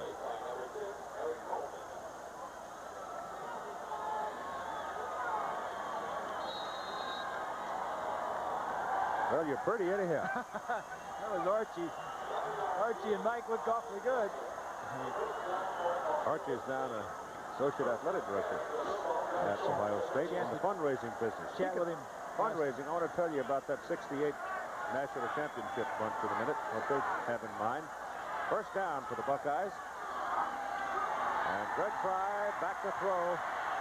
Better let it go. So I tell you, he may complete it. That's his first completion of the day to Bernard Edwards. But he waited so long that he wound up throwing it into a crowd. That was a tough completion for your first one of the day. That's why it's taken him all over 2 quarters. Take a look at Edwards. Edwards is 6'5", a lanky receiver. The inside man cleared. Now look at Ferry, 21. Ferry knew what the route was, came back to the inside and almost got a piece of it. Good catch by Edwards. And it gives Ohio State a first down at the 48, and John Spencer is now in the ball game, a sophomore from St. Clairsville, Ohio. He's in the backfield at tailback, and Fry's going to throw it again and makes a second completion, this time to his tight end, Jeff Ellis. And the sophomore from Louisville will pick up another Buckeye first down inside the 40 at the 39. That 1968 National Championship team at the urging of Dr. Rex Kern. Remember Rex when he was a quarterback? Well, he has his Ph.D. He lives out in California. He called me last week, told me about that 68 team pledging $1 million for a scholarship for the old man and Ann, Woody and Ann Hayes. The scholarship fund will bear their name, given by the team of 68. James Bryant back in at tailback, carries for Ohio State, and it looks like the Buckeyes are going to have another first down. So really, for the first time today, they are generating some offense. Indiana may be relaxing just a little bit on defense, leading 35-0. Well, I think the attitude you have on offense is, hey, we're getting blown out, embarrassed. Let's just go down and forget about winning. Let's just try and get some points on the board and save face. Fullback Matlock. That's a tough run of about 5 yards. Willie Bates gets another tackle for Indiana. And as we mentioned in the first half, if any viewers have just joined us, John Cooper just took over at Ohio State this year. His offensive system and his offensive coordinator, Jim Coletto, they like to throw the ball, drop back passing. Ohio State has not been used to that. Their offensive linemen, their backs, are not used to drop back passing. They're used to play action, sprint out stuff. It's going to take a while for that to kick in. Second down and 5. Run it again. And it's Bryant. Bryant's a big guy, 220 pounds. And he tried to leverage his way inside the 20. He got to the 20, a yard short of the first down. He's carried 14 times now, and he has 78 yards. The other problem with Ohio State this year, as we mentioned earlier, all new people at their skill positions. Greg Fry took over for Tom Cooper at the quarterback position. The wide receivers are sophomores. The tailbacks are all young. It's tough to win when you got young people doing the ball carrying. 3rd and 2. Matlock, the fullback, and he's close to the first down. Illinois winning today over Purdue has been the surprise team in conference play. They were boxed around pretty good a couple of times. John Makovic at Illinois doing a nice job, huh? Well, I guess John was just trying to get them ready in time for the conference play, and they went through 3 games and got bounced around, but suddenly bounced up and won a ball game last week. Ohio State. Yeah. Now today has beaten Purdue. On the 18 of Indiana, first down Buckeyes. That's Bill Matlock, the fullback. Not much. Hoosiers run to the ball very well. It'll be interesting to see Indiana against the big Michigan offensive front. The Indiana defensive people are really not that big, but they do have good quickness. They have quickness and they have experience. They are sound defensively. They don't do anything that's not sound. They know where they're supposed to be. And as we mentioned, the thing that they have is they've got all those seniors, 9 seniors on defense, and they know what's coming. Second down, long 9. Splitting the backs now, Bryant and Matlock. And Greg trying to throw is going to get some heat. Gets it away to Matlock out of the backfield, and Bill is brought down short of the 10 as Bates gets another tackle, and USC's beating Oregon. Well, now, 21-0. Washington was beating Arizona State, and we've got the Huskies and the Trojans next week as one of our 2 games, the other being one of considerable dimension in the Big Ten, Michigan at Iowa. I'll tell you right now, Southern California, to me, looks as good as anybody in the country. I know that. You've been voting for them all year. I thought they were a pretty good football team coming in. 3rd down and 2. This is Bryant. And James has his first down. What I want to know is who's the other guy's been voting for SC. I see 2 votes. I know one's Keith Jackson. I don't know who the other one is. Well, they sold me when they just physically manhandled UCLA in the final game a year ago, and they have not. I haven't changed my mind, and they haven't changed their performance. Yeah, Larry Smith is doing a nice job, but I tell you, I've been very impressed with UCLA out there on the West Coast. And when we did Washington, UCLA-Washington up in Seattle, Washington was a very tough team, gave UCLA everything they wanted. Ohio State now with another first down, 1st and goal, ball at the 8. Bryant tries to get it outside, they can't do it. Firing through is Joe Huff, the big senior from Newburgh, Indiana. Huff was a walk-on, walked on to the football team, and Leonard, the first year that he walked on the ball club, he led the team in sacks last year, always around the ball, always making big plays. Not big, just makes plays. I think what we may see in this college season, Bob, as the year wears on, we may see more upsets because a lot of the freshmen mature rapidly between September and November. You may see a lot of teams get tough around that 6th, 7th, 8th game. This is a touchdown for James Bryant. So the Buckeyes are on the board.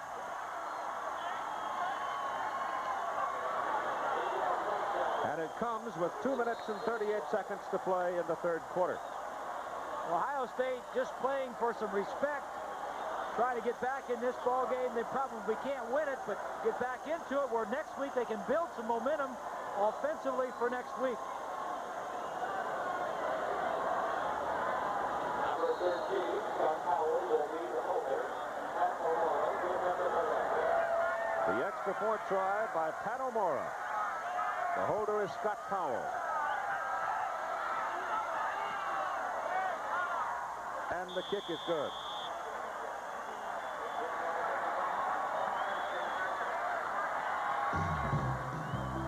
So John Cooper now feeling slightly better about things. Late in the 3rd quarter, his team has finally scored a touchdown. Recently, 12 new cars were chosen to compete for the Motor Trend Import Car of the Year award. When the results were in, the top 3 places were won by Honda. CRX SI, Civic, and Prelude. Who says it's lonely at the top?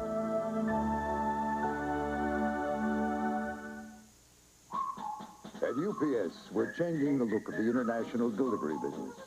Because now, UPS delivers to every country in Western Europe, the Pacific Rim, Down Under, and Canada. And because we're so efficient, we can deliver your international parcels and documents for fewer francs, yen, or drachmas than other companies charge. An accomplishment we feel deserves a little flag waving. UPS, we run the tightest ship in the shipping business. What's the secret to Pop Secret microwave popcorn? Perfect popcorn popped under perfect conditions, without a lot of unpopped kernels. Pop Secret from Betty Crocker. It's the only way to pop. Pop Secret introduces the perfect addition to perfect popcorn. New cheese. Pop Secret. Now with a great taste of real cheese.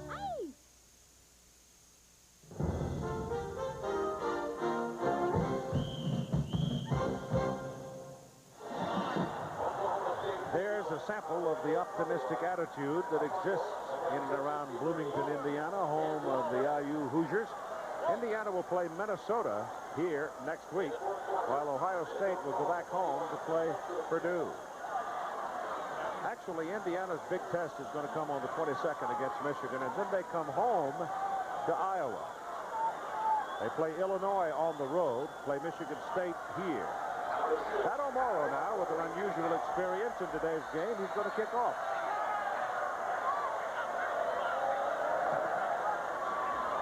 High hanger. And it's Marco Granderson. Upside down he goes. Stopped short of the 20. Number 55 made the hit on it. Stormy Warner. That's a good name for a freshman. Stormy. Triple jump checkers is what we're going to play. You got to scratch off the right squares, but anybody can win. You know what you can win? Listen to this. I'll play, but I want to. We can win a Pontiac Grand Prix. Oh, that's Motor Trend's Car of the Year, 1988. The hot car won a Grand Prix. To win $1 million. On the Carnival Cruise. You know, nobody ever wins these, isn't it? James won $100 last week. Look, I'll show you can win, all right? You got it. All right. Play triple jump checkers at Burger King. We're not a company, but no company has more pride in what they do, or more pride in how well they do it. We offer you a meaningful and fulfilling future, one that goes far beyond the ordinary, one that brings with it the respect and admiration of Americans everywhere. We're not a company, we're your country. We're the Air Force, the Marines, the Army, the Navy. We're the Armed Forces. It's a great place to start. Pac-10 powers collide when Washington battles third-ranked USC. Or in the Big Ten, Michigan meets Iowa on ABC's College Football next Saturday.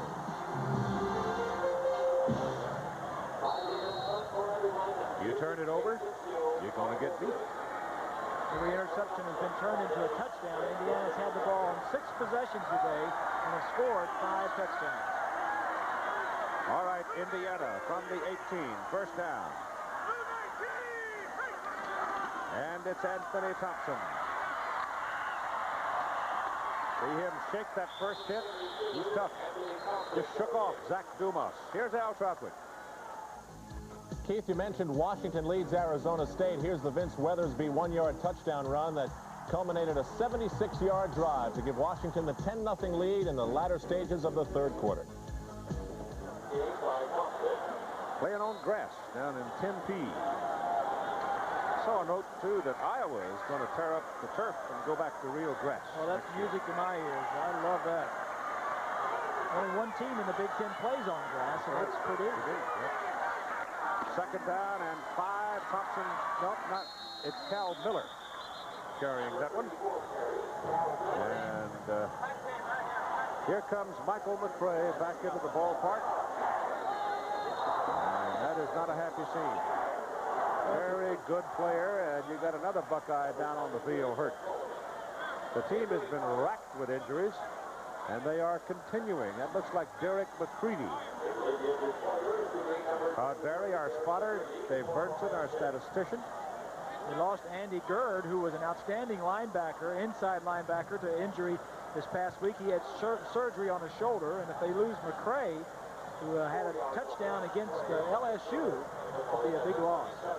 What do you think of that matchup, Bob? I think the Eagles are playing very good this year. The Giants, of course, are on a roll. I think the 2 wins over the Redskins, I think they're going to be right there at the end, the Giants.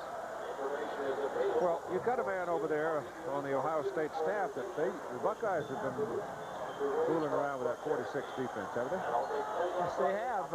Buddy Ryan, of course, brought the 46 defense into the Bears, and now he's the head coach of the Eagles. But his son, Rob Ryan, is a graduate assistant for Ohio State.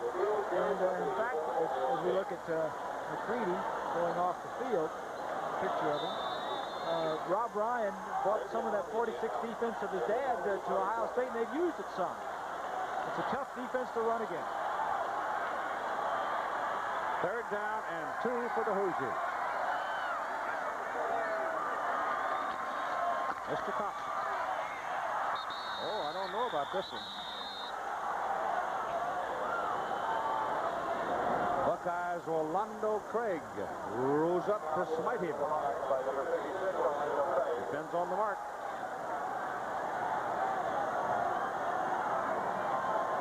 That's short. Tom Bolyard will come in. The punt, All-American, junior college punter in '86. At one time, Tom Bolyard was on a football scholarship at Ohio State in 1985. Went off to JC, wound up at Indiana. Averaged just under 44 so far this year. The backup quarterback for the Hoosiers and led Northeast Oklahoma to a national junior championship. That's a good punt, and it's the first one of the day, and it goes to Bobby Olive, who is forced into a fair catch back at the 27-yard line, a 46-yarder, and no return. The Honda Scholar Athlete of the Week, proudly sponsored by Honda, and this week's award goes to Rick Meyer, junior offensive guard from UCLA. He graded the highest among the offensive line of the Bruins in UCLA's come-from-behind 24-17 win last week at Washington. Rick Meyer, major biology, grade point 3.2. Last year, 3.8. Getting serious. James Bryant. Maybe a yard. Dan Bauer brought him down. Bobby Olive has been all over the field today. He's a walk-on, just a sophomore. He's 6'1" and 155 pounds. He was when he was a high school senior in Atlanta, he caught only 3 passes his senior year. The team was a run-oriented team. He was a basketball star, averaged 26 points a game, but wanted football. His father knew the trainer at Ohio State, called, he walked on. He says, I never let my size limit my dreams. He says, I've got the heart, and that's what it takes. We got 1 quarter to go. Indiana is in control at 35-7.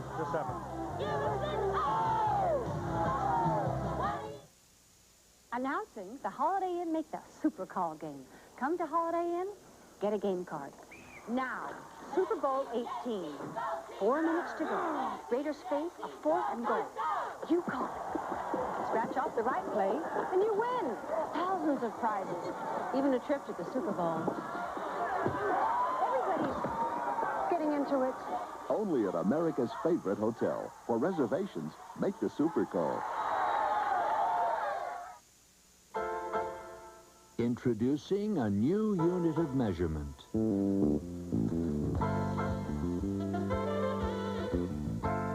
The new Honda Civic 4-door sedan.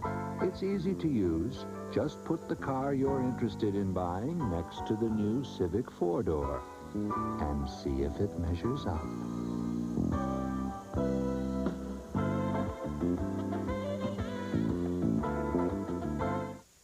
Nightline's Ted Koppel, widely regarded as the preeminent interviewer on what may be television's best news program. ABC News, America's choice.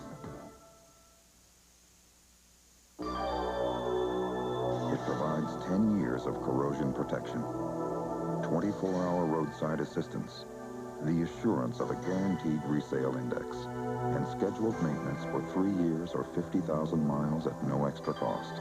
It's called the Audi Advantage, and it provides security from delivery to trade-in, provided, of course, you buy a new Audi. See your Pennsylvania and Delaware area Audi dealers. Whatever this house needs, Mr. Goodbyes has it. Got goodbyes in the kitchen, goodbyes on the floor. Got a whole house full of goodbyes and we're going back for more. Goodbyes. Save 20 25% on an Intellectron outdoor motion detector with security light, just $33.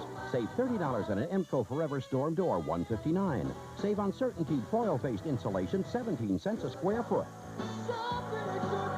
The Whole House Warehouse. What happens to guns and drugs at police headquarters, 7:30 p.m.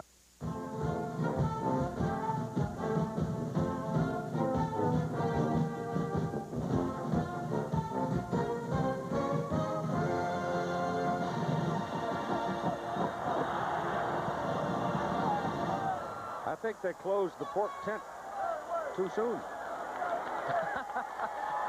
I'll huff and I'll puff. Well, they don't, I guess Washington is not the only team that has got the corner on those noses. It is second down for Ohio State. And about 8 at the 29-yard line. And Greg Fry looking to throw, gets it over the middle, and the pass. Every pass he has thrown today, save one, has been behind the receiver. He's a little bit late. A little bit off. The thing that jumps out at you, the 3 turnovers, were turned into 3 touchdowns. And the total yardage, 382. Ohio State getting a lot of yardage on their last possession, which they went for a touchdown.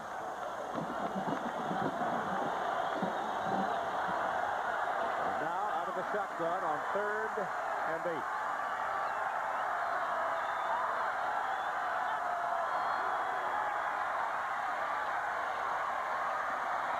Gets Edwards and gets a first down on the completion at the 47-yard line.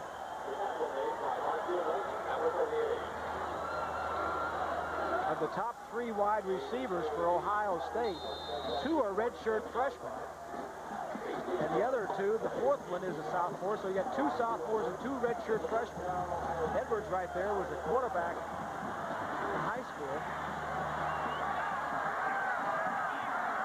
He's also got a couple of wideouts who were quarterbacks in high school. Yeah. I thought we'd see a reverse with a pass coming off of it, but they really haven't been in position. They got so far behind so early that they no use in doing it, pulling out now. Save it. Some blabbermouth like me telling everybody they're going to use it, well, it won't be a surprise. Well, every team has those in their package. They work on them every week, and there's some weeks they're better than others because of the defensive style of the team that you're playing. But everybody's got them. Second down and 7 now for Ohio State, just short of midfield.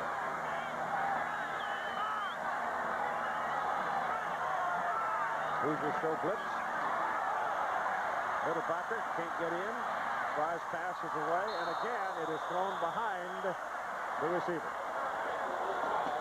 All right, Hall of Famer.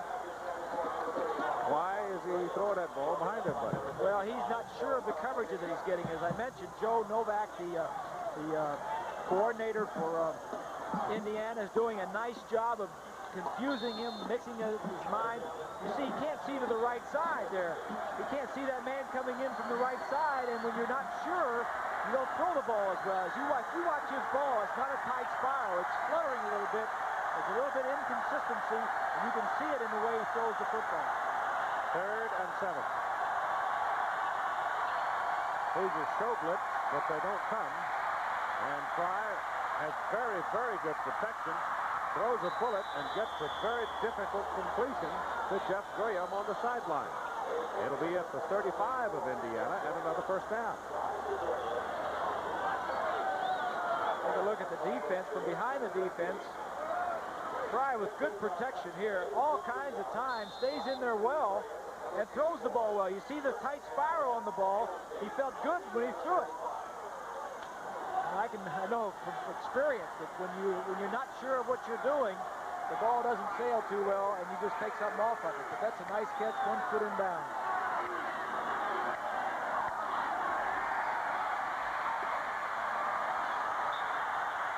Oh, you got a flag on that one. Almost an incidental bump, but interpreted differently by the beat official, Brian DeWitt, the free safety, had a bump with the receiver, Jeff Graham, going down the pipe on a post pattern. Yeah, I think it may have been more than a bump. He knocked him down. DeWitt knew that he was beat. There you take a look at DeWitt. Used to be a quarterback. He started 5 games at quarterback in 1986. He releases inside. Yeah, DeWitt knows he's beat and just tries to tackle him. He was the last line of defense, so that wasn't a bad idea. That's offensive thinking. See, you get that from these guys that play offense. DeWitt was a big play guy last year for Indiana. Had 5 interceptions and 4 fumble recoveries. You'll see a lot of quarterbacks go to free safety. You know, it's kind of the quarterback of the defense. You can see everything back there. Penalty gives him a first down at the Indiana 20. Bryant, sweep right. And the form of the student body right is good for close to 5 yards as Brad Money brings it down, number 53. Money has had a full day. He came in to the game, the 3rd leading tackler on the Indiana team, and has been all over the field. Good is that Indiana has no player west of Missouri. They're all from this general region here. Second down. About 5.5. Here they come. Nope. Intended for Bernard Edwards, the 6'5 receiver out of Fort Myers, Florida. DeWitt was covering. I think he had the match that he wanted. He had a 6'5 receiver against the 6-footer. But the pass was too high. Yeah, you're right. And it was single coverage down there. There was a blitz on the play. Mark Ferry, the strong safety, was coming, and there was single coverage downfield if he could have just got him the ball. Those are things you learn from, though, Keith. Jim Coletto, the offensive coordinator, go back, run that play back and forth. He says, when you get them one-on-one down into the secondary and you've got time to throw it, you can't miss those. Third down. Carrying the ball, Scotty Graham to the 15, and that'll do it. There again was indecision because the ball was snapped to the quarterback, and Greg got to jumping around a little bit and was late getting the ball. You knew it was a draw, and there were backs on either side, and it looked like he started to give it to the wrong one. Yeah, that happened. Yeah, it's a hard day for him. That happened. There'll be a better one. One of the things about college football that I've always found attractive is it's easy to tolerate somebody who's trying to do something. Exactly. And the next time you see him, he might knock your head off. Fourth down, a long 4.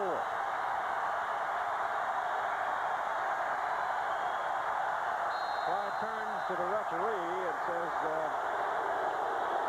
the crowd is whipping me and my folks can't hear me. And Jerry Hendrickson will give him a respite on the request. He can't go to the sideline, though. No, he and can't. they're getting him back out there. He did the right thing. No, it is not legal to go to the sideline. You can't do that. The only problem with doing this, the only problem for a quarterback doing this, and he is young. This is his third game. It's the 4th game that he has started. Now when he goes up there, it's going to get worse. Well, sure. You're in a hostile environment. You're on the road. I always like to get up there, and even if it was loud, get the first one off and act like you don't hear him, even though you do. Now, he's just going to make it worse. Jerry Henderson is telling him now, go call a snap. He's saying, go ahead and motion, yeah.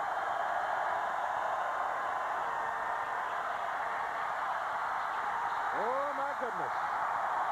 Mark Ferry almost had his 2nd interception of the day, and if he catches it, it's 6. Because there ain't nobody. No question. It was a 4th down play, and Fry's main concern was on the crowd. He was worried more about the crowd than he was about the play. Take a look at it here. Ferry is 21. He sees it the whole way and makes a nice effort. Almost all the way. I mean, there's nothing between Mark Ferry and the other end of the field except a lot of fresh Indiana air.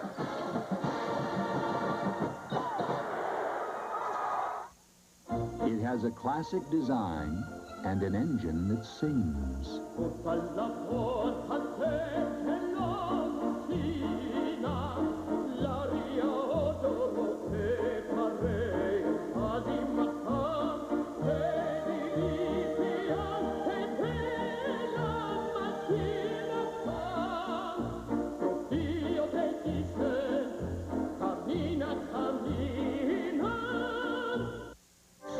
a machine designed to keep you on time.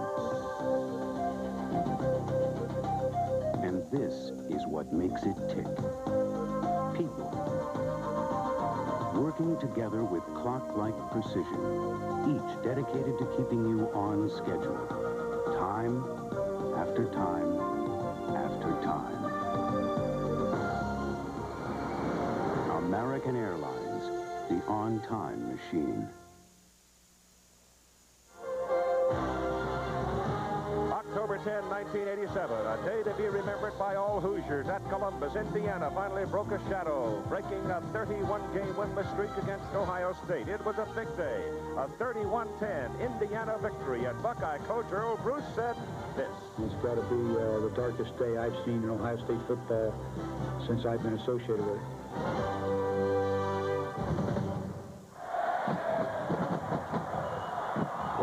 I don't think you'll hear any dark day comments out of that man. First place, John is hot right now. Yeah. And secondly, he's a fighter, boy.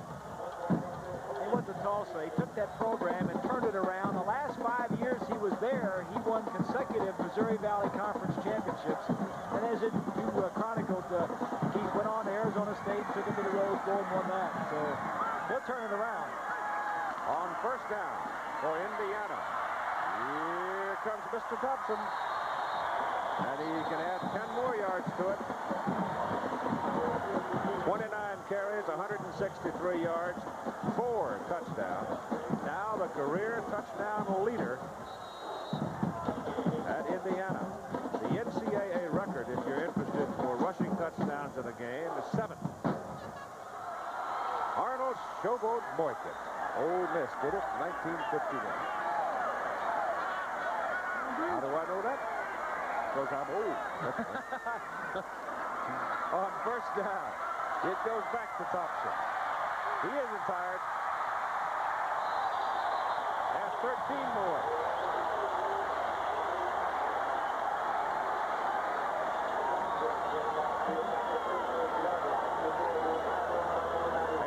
Tonight, Eastern Time.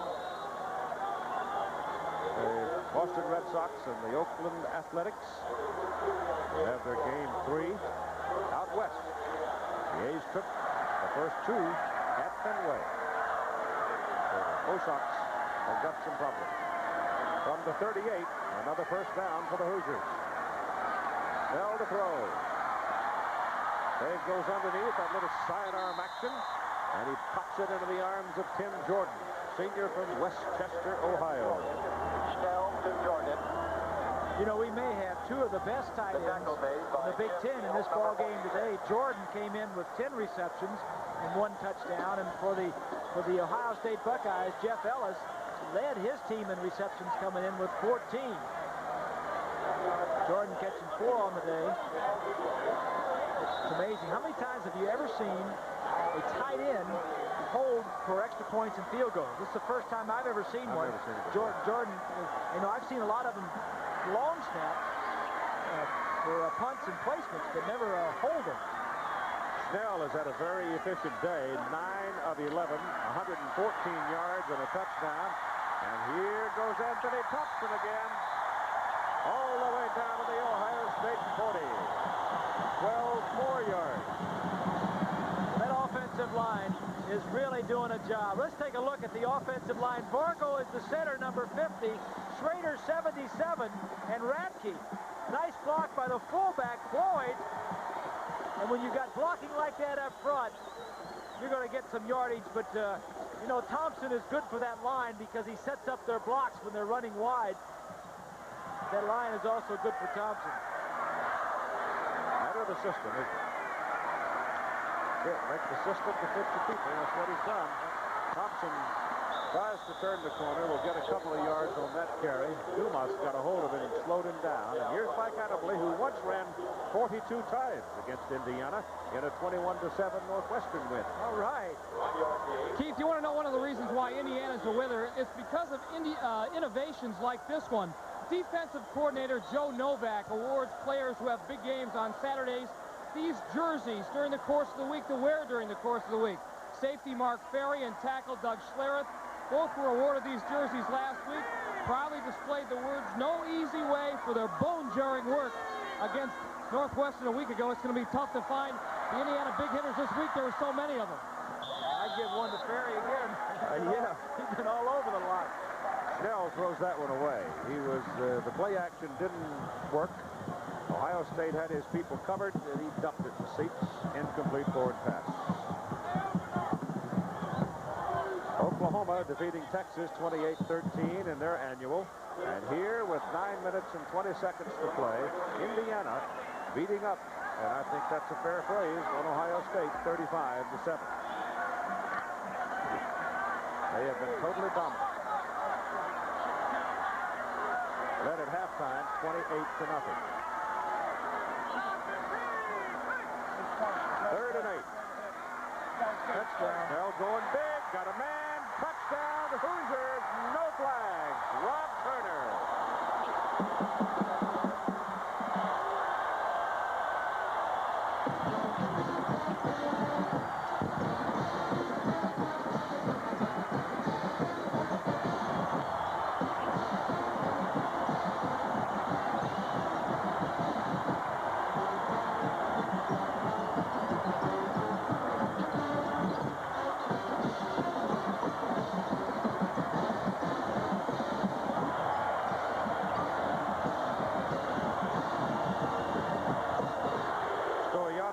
For the extra point. Turner now, 2 catches, 69 yards, 2 touchdowns. That snap high, picked up by Jordan. He throws it, and it is incomplete. But here's a circumstance where you might have had the new rule jump up, because here's your tight end running around with a ball. The new rule says if you intercept or block a kick, the defense can return it for 2 points, and there you almost had an interception. Go back to the touchdown. Watch the blitz. Both linebackers are coming. When you blitz, there's nobody in the deep center field to help any of the corners. Turner beat the outside corner down the field and made an easy touchdown. Turner almost didn't play this week. Had a severe leg bruise last week. They thought it may have been a fractured leg.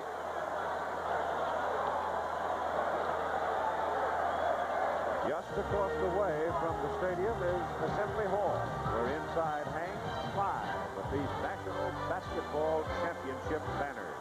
40, 53, 76, 81, and 87.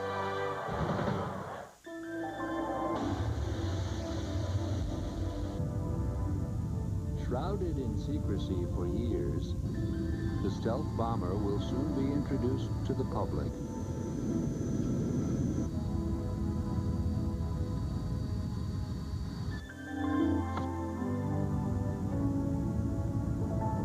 For the record, we introduced ours first.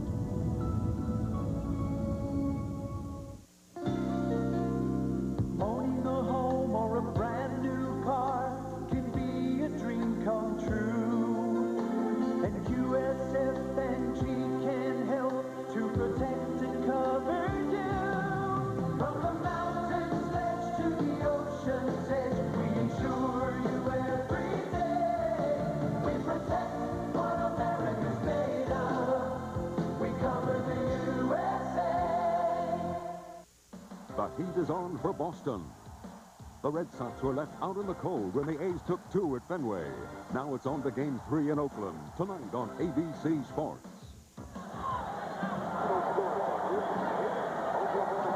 Anthony Thompson. They may give him a chance to go on and get his 200.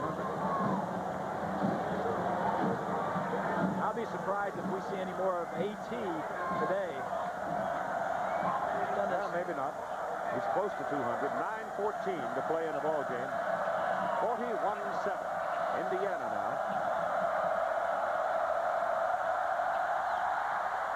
It was 31-10 last year. This is Bobby Ali. Fumbles the ball. Indiana's got it. And who's got it? Mark Ferry. Mark Ferry. Got to give him that T-shirt again this week Mike was talking about.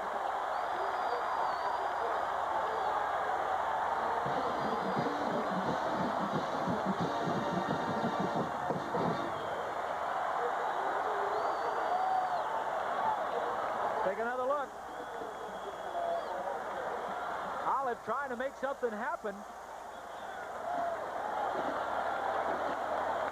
Got the ball knocked out right there, and it just seems like there's some guys that are always right there to recover the ball, and Mark LaFerre is having an outstanding day. So from the 27 now, Indiana will go to work, and Tom Bolyard is in at quarterback for the first time today. Tom getting some play. He's been doing the punting, keeps it himself, and gets his feet wet for the carry. On the first snap, Mark Politi brought him down. Mark is a sophomore out of Youngstown, Ohio, for the Buckeyes. So Tom Bolyard, who at one time was at Columbus, now a junior at Indiana. He's from Orville, Ohio. Barry Way is in it, tailback, and Gene Boyd, the fullback. Excuse me, Steve, I was just going to say, Tom Boyard's father was an All-American basketball player. All Big Ten, I guess. Maybe he was All-American. They all Big Ten, I know, at Indiana. So with Jimmy Rail. This is Barry Way carrying. He is from Lawrenceburg, Indiana, and the ball comes loose, and Ohio State arguing they've got it, and they do. Peel comes out of there with it. Jimmy Peel from Beaver Falls, PA. Peel was the leading tackler on this Ohio State team coming into the ball game, and they did a few defensive shifts in the secondary, and he didn't start, but is making the most of his opportunity when he gets in there. Tripped up. I couldn't see if the ball came out before he was down or not, but whatever, it's over to Ohio State. Take a look at the line surge here for Indiana. This is that counter trap play that they use. Good penetration. Like the ball was loose. That's Mark Hicks now in at tailback for Ohio State. And he gets the carry from the 16 up to about the 18. There's the story we gave you a long time ago. That goes back to the first half. It's been a busy day for AT. You know, the thing that I'm impressed with, not all of his stats, but in talking with George Ballou, the offensive coordinator for Indiana, he says he's just a nice kid. He works hard. He's a good kid to have around the program. Greg Fry misses. Pass intended for Jeff Graham. You know, when Bill Mallory played at Miami of Ohio, Ara Parseghian was his coach for 3 years. John Pott, the senior year. He played both ways. He coached with Bo under Woody Hayes later on at Ohio State. For Bowling Green, Yale, and Ohio State, Dort Perry, Carmen Koza, and Woody Hayes. Yeah. So he's been with Ara, and he's been with Bo, and he's been with Woody Hayes, and you know, I think he coaches a lot like they would have liked it. I know his philosophy is a lot like Bo Schembechler. Drop off underneath, goes to Mark Hicks. And Mark Hicks will have a first down for Ohio State, just over the 30. And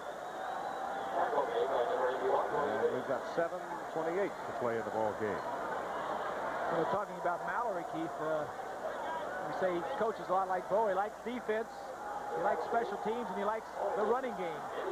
Holding penalty against Indiana. But his oldest son, Mallory's oldest son, graduated from Michigan as a co-captain of the football team, and his middle son, Doug, who is a graduate assistant now here at Indiana, was also at Michigan as a co-captain for Bo Schembechler. His youngest son, Kurt, who just graduated, was an all-state player here in Bloomington last year, has gone up to play for Bo at Michigan also. It tells you a little bit about the respect for Michigan and Bo Schembechler that the Mallorys have.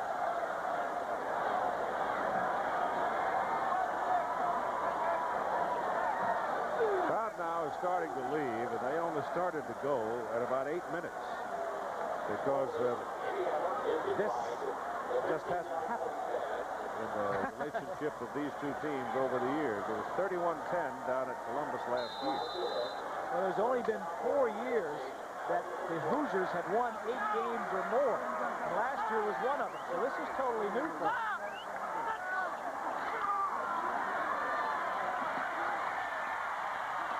Fry on the move. Throws it into the crowd. Incomplete. So young Greg is really going to have to sit down and do some thinking over the next few hours, because he has had a hard day. As we near the end of today's game, we'll pick the Chevrolet Most Valuable Player of the game for each of the teams, with Chevrolet donating a $1,000 scholarship in each player's name to their respective universities. I think the Indiana choice is pretty obvious. I can tell you who that is now. Anthony Thompson. Greg Fry's pass is batted right back to him. Jim Sands.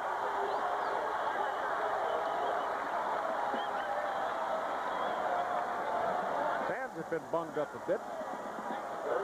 He's back healthy. He's the best defensive lineman of all the Hoosiers. Far left of your screen, number 91, you said has missed a couple of games with injuries, is their best defensive lineman, their quickest, getting an opportunity to get some playing time in here today, gets his hands up and knocks it down. He's a senior. Greg could have caught it and run. So many of these other defensive players for Indiana. We saw Chris Chandler do that last year, remember? Yep. Ball batted back to him, caught it, ran 50 yards. That's a pretty good grab on the sidelines by Jeff Graham. Falling out of bounds, hauled it in time. Graham is their starting wide receiver, and he's in there playing now because he was a Proposition 48 player. It means his grades weren't good enough last year to play on the team, so he had to go to school, qualify, and not work out with the ball club. And that's the type, so Ohio State did not have him in camp until this summer, and really didn't know how good he was. First down at their 48.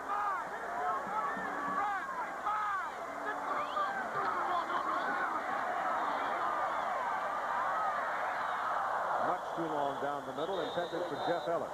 Post pattern.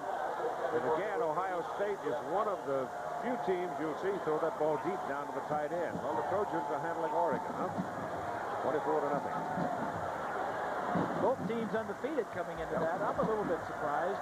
Maybe unless the quarterback for Oregon, what's his name, Wilhelm? No, it's Musgrave. Musgrave. Wilhelm's at Oregon State. Right. One of the things in the history of that series, though, Bob, is Oregon very seldom plays well in the South, down to Coliseum. So on the other hand, they give USC fits up with Eugene. Whoa, look at that stuff.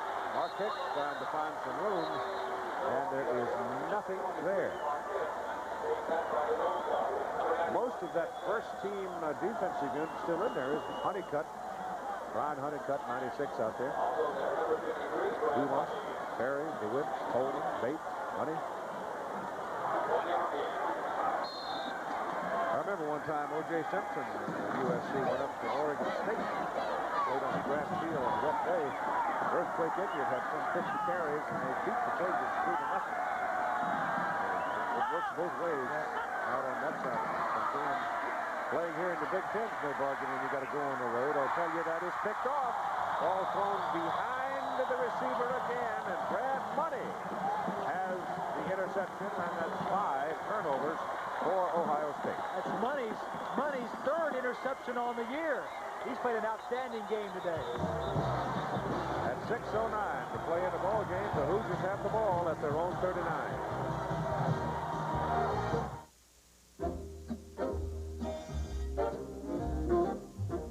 Someday, when I'm awfully low, when the world is cold, I will feel a glow just thinking of you and the way you look tonight.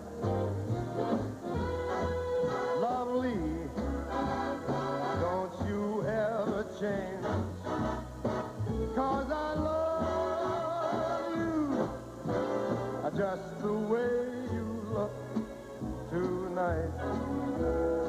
One taste will tell you why. Just the way you look tonight.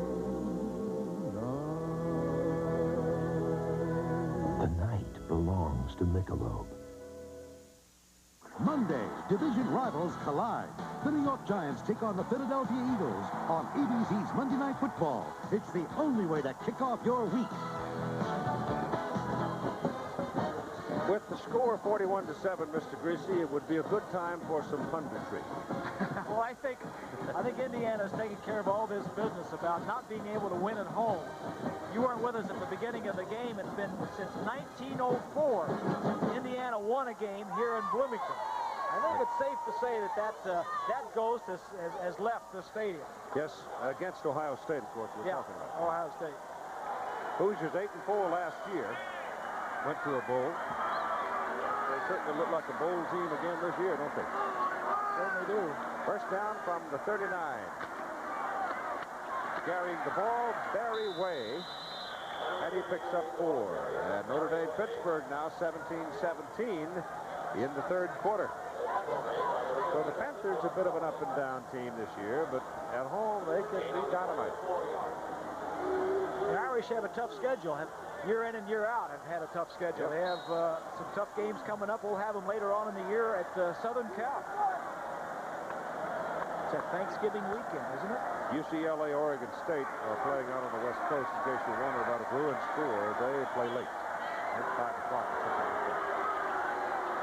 Second down and 6.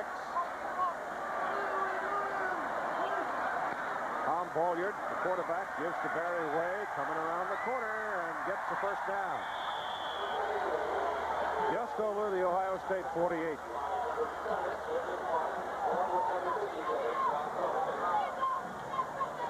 Looking down the schedule, and that game next week, Michigan at Iowa, will be that'll be a significant game in the Big Ten circumstances. I think the two prominent teams right now, obviously, are Indiana and Michigan. With Michigan's win today over Michigan State, but with Michigan going into Iowa, Hayden Fry may say, "Wait a minute, I want to do something about this and get our guys back in this fight." On first down for the Hoosiers. They stay with the ground game as Way will go to the 45. The team, however, that's jumped up here all of a sudden to win 2 consecutive conference games after a bit of a stumbling start is Illinois.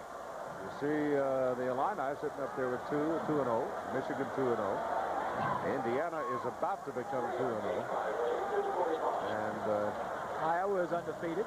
Yep. So if they can knock off Michigan, and they, of course, will face Indiana later on, they could be right there, too. And the game is here, October 29th.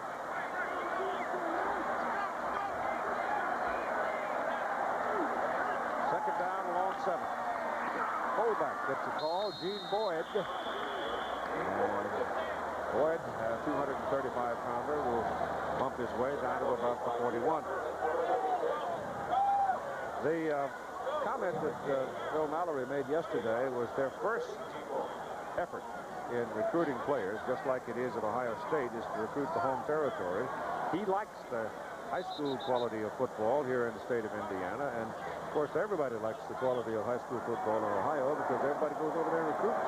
Yeah, Michigan has always gone down into Ohio and recruited, and I think if you're going to have a successful program, you've got to recruit in your own area and do it well, and obviously Mallory has. Al Todwig will have scores and highlights of the games, and there were 2 stunners down in the Southeastern Conference today. Florida losing, Alabama losing. It'll be third down and 4 now for the Hoosiers.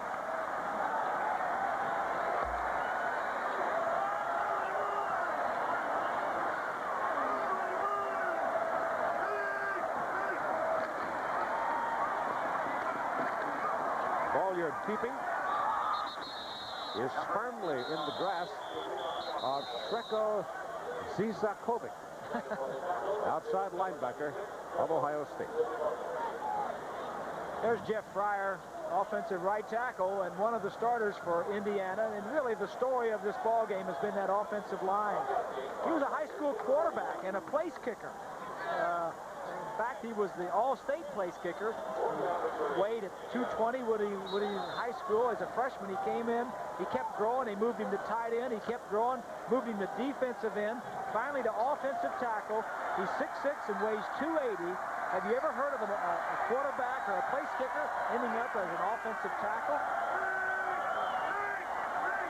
On fourth down, they go for it, and they get it. As Barry Way slices his way behind the left guard and tackle all the way down to the Ohio State 32, and the Buckeye defensive people now are getting very tired.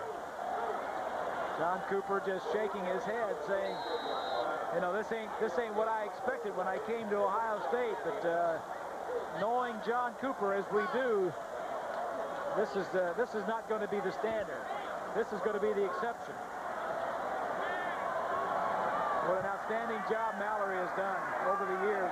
First year winning no games, and then 2, and 6, and an 8. Hey, this fellow Way's got a tricky little gait, doesn't he?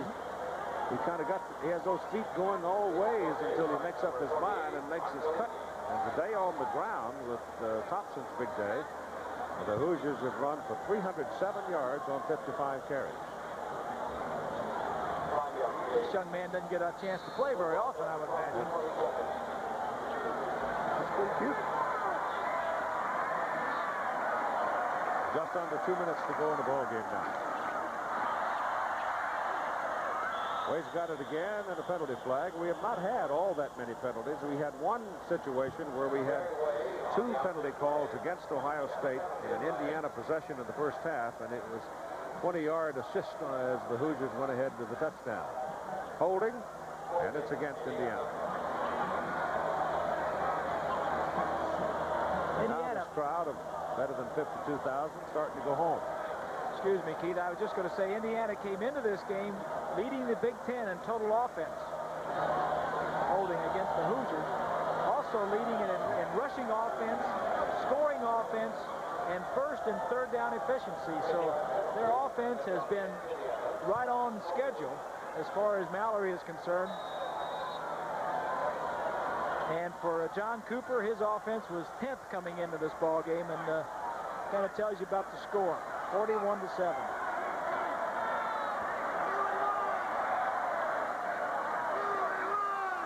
Second down and 13.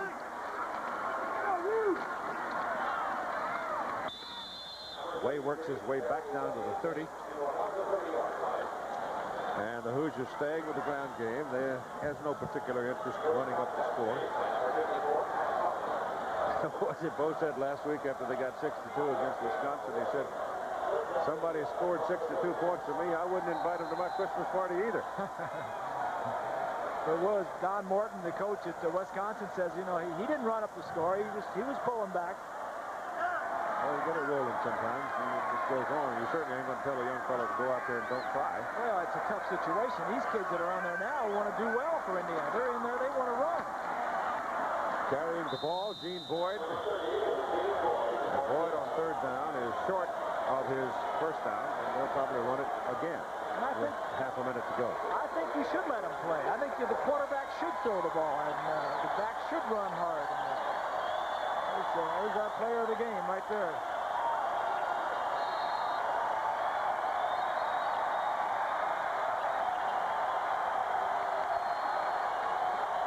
We'll talk to Anthony Thompson, who had a big day today for 190 yards. Mike Adams is going to visit with him as the clock heads toward its final second. And number 72 for Indiana got a little anxious and jumped offside on the right side, making contact. It's encroachment by the offense, offside by the defense. Davey Nelson tells me that 40 times a year, and I never remember it, except once in a great while. 3 seconds left to play in the ball game. Bill's going to get a ride today. And resounding thumping. 31-10 last year, 41-7 this year. The Indiana Hoosiers have defeated the Ohio State Buckeyes on their home field before a crowd of 52,133.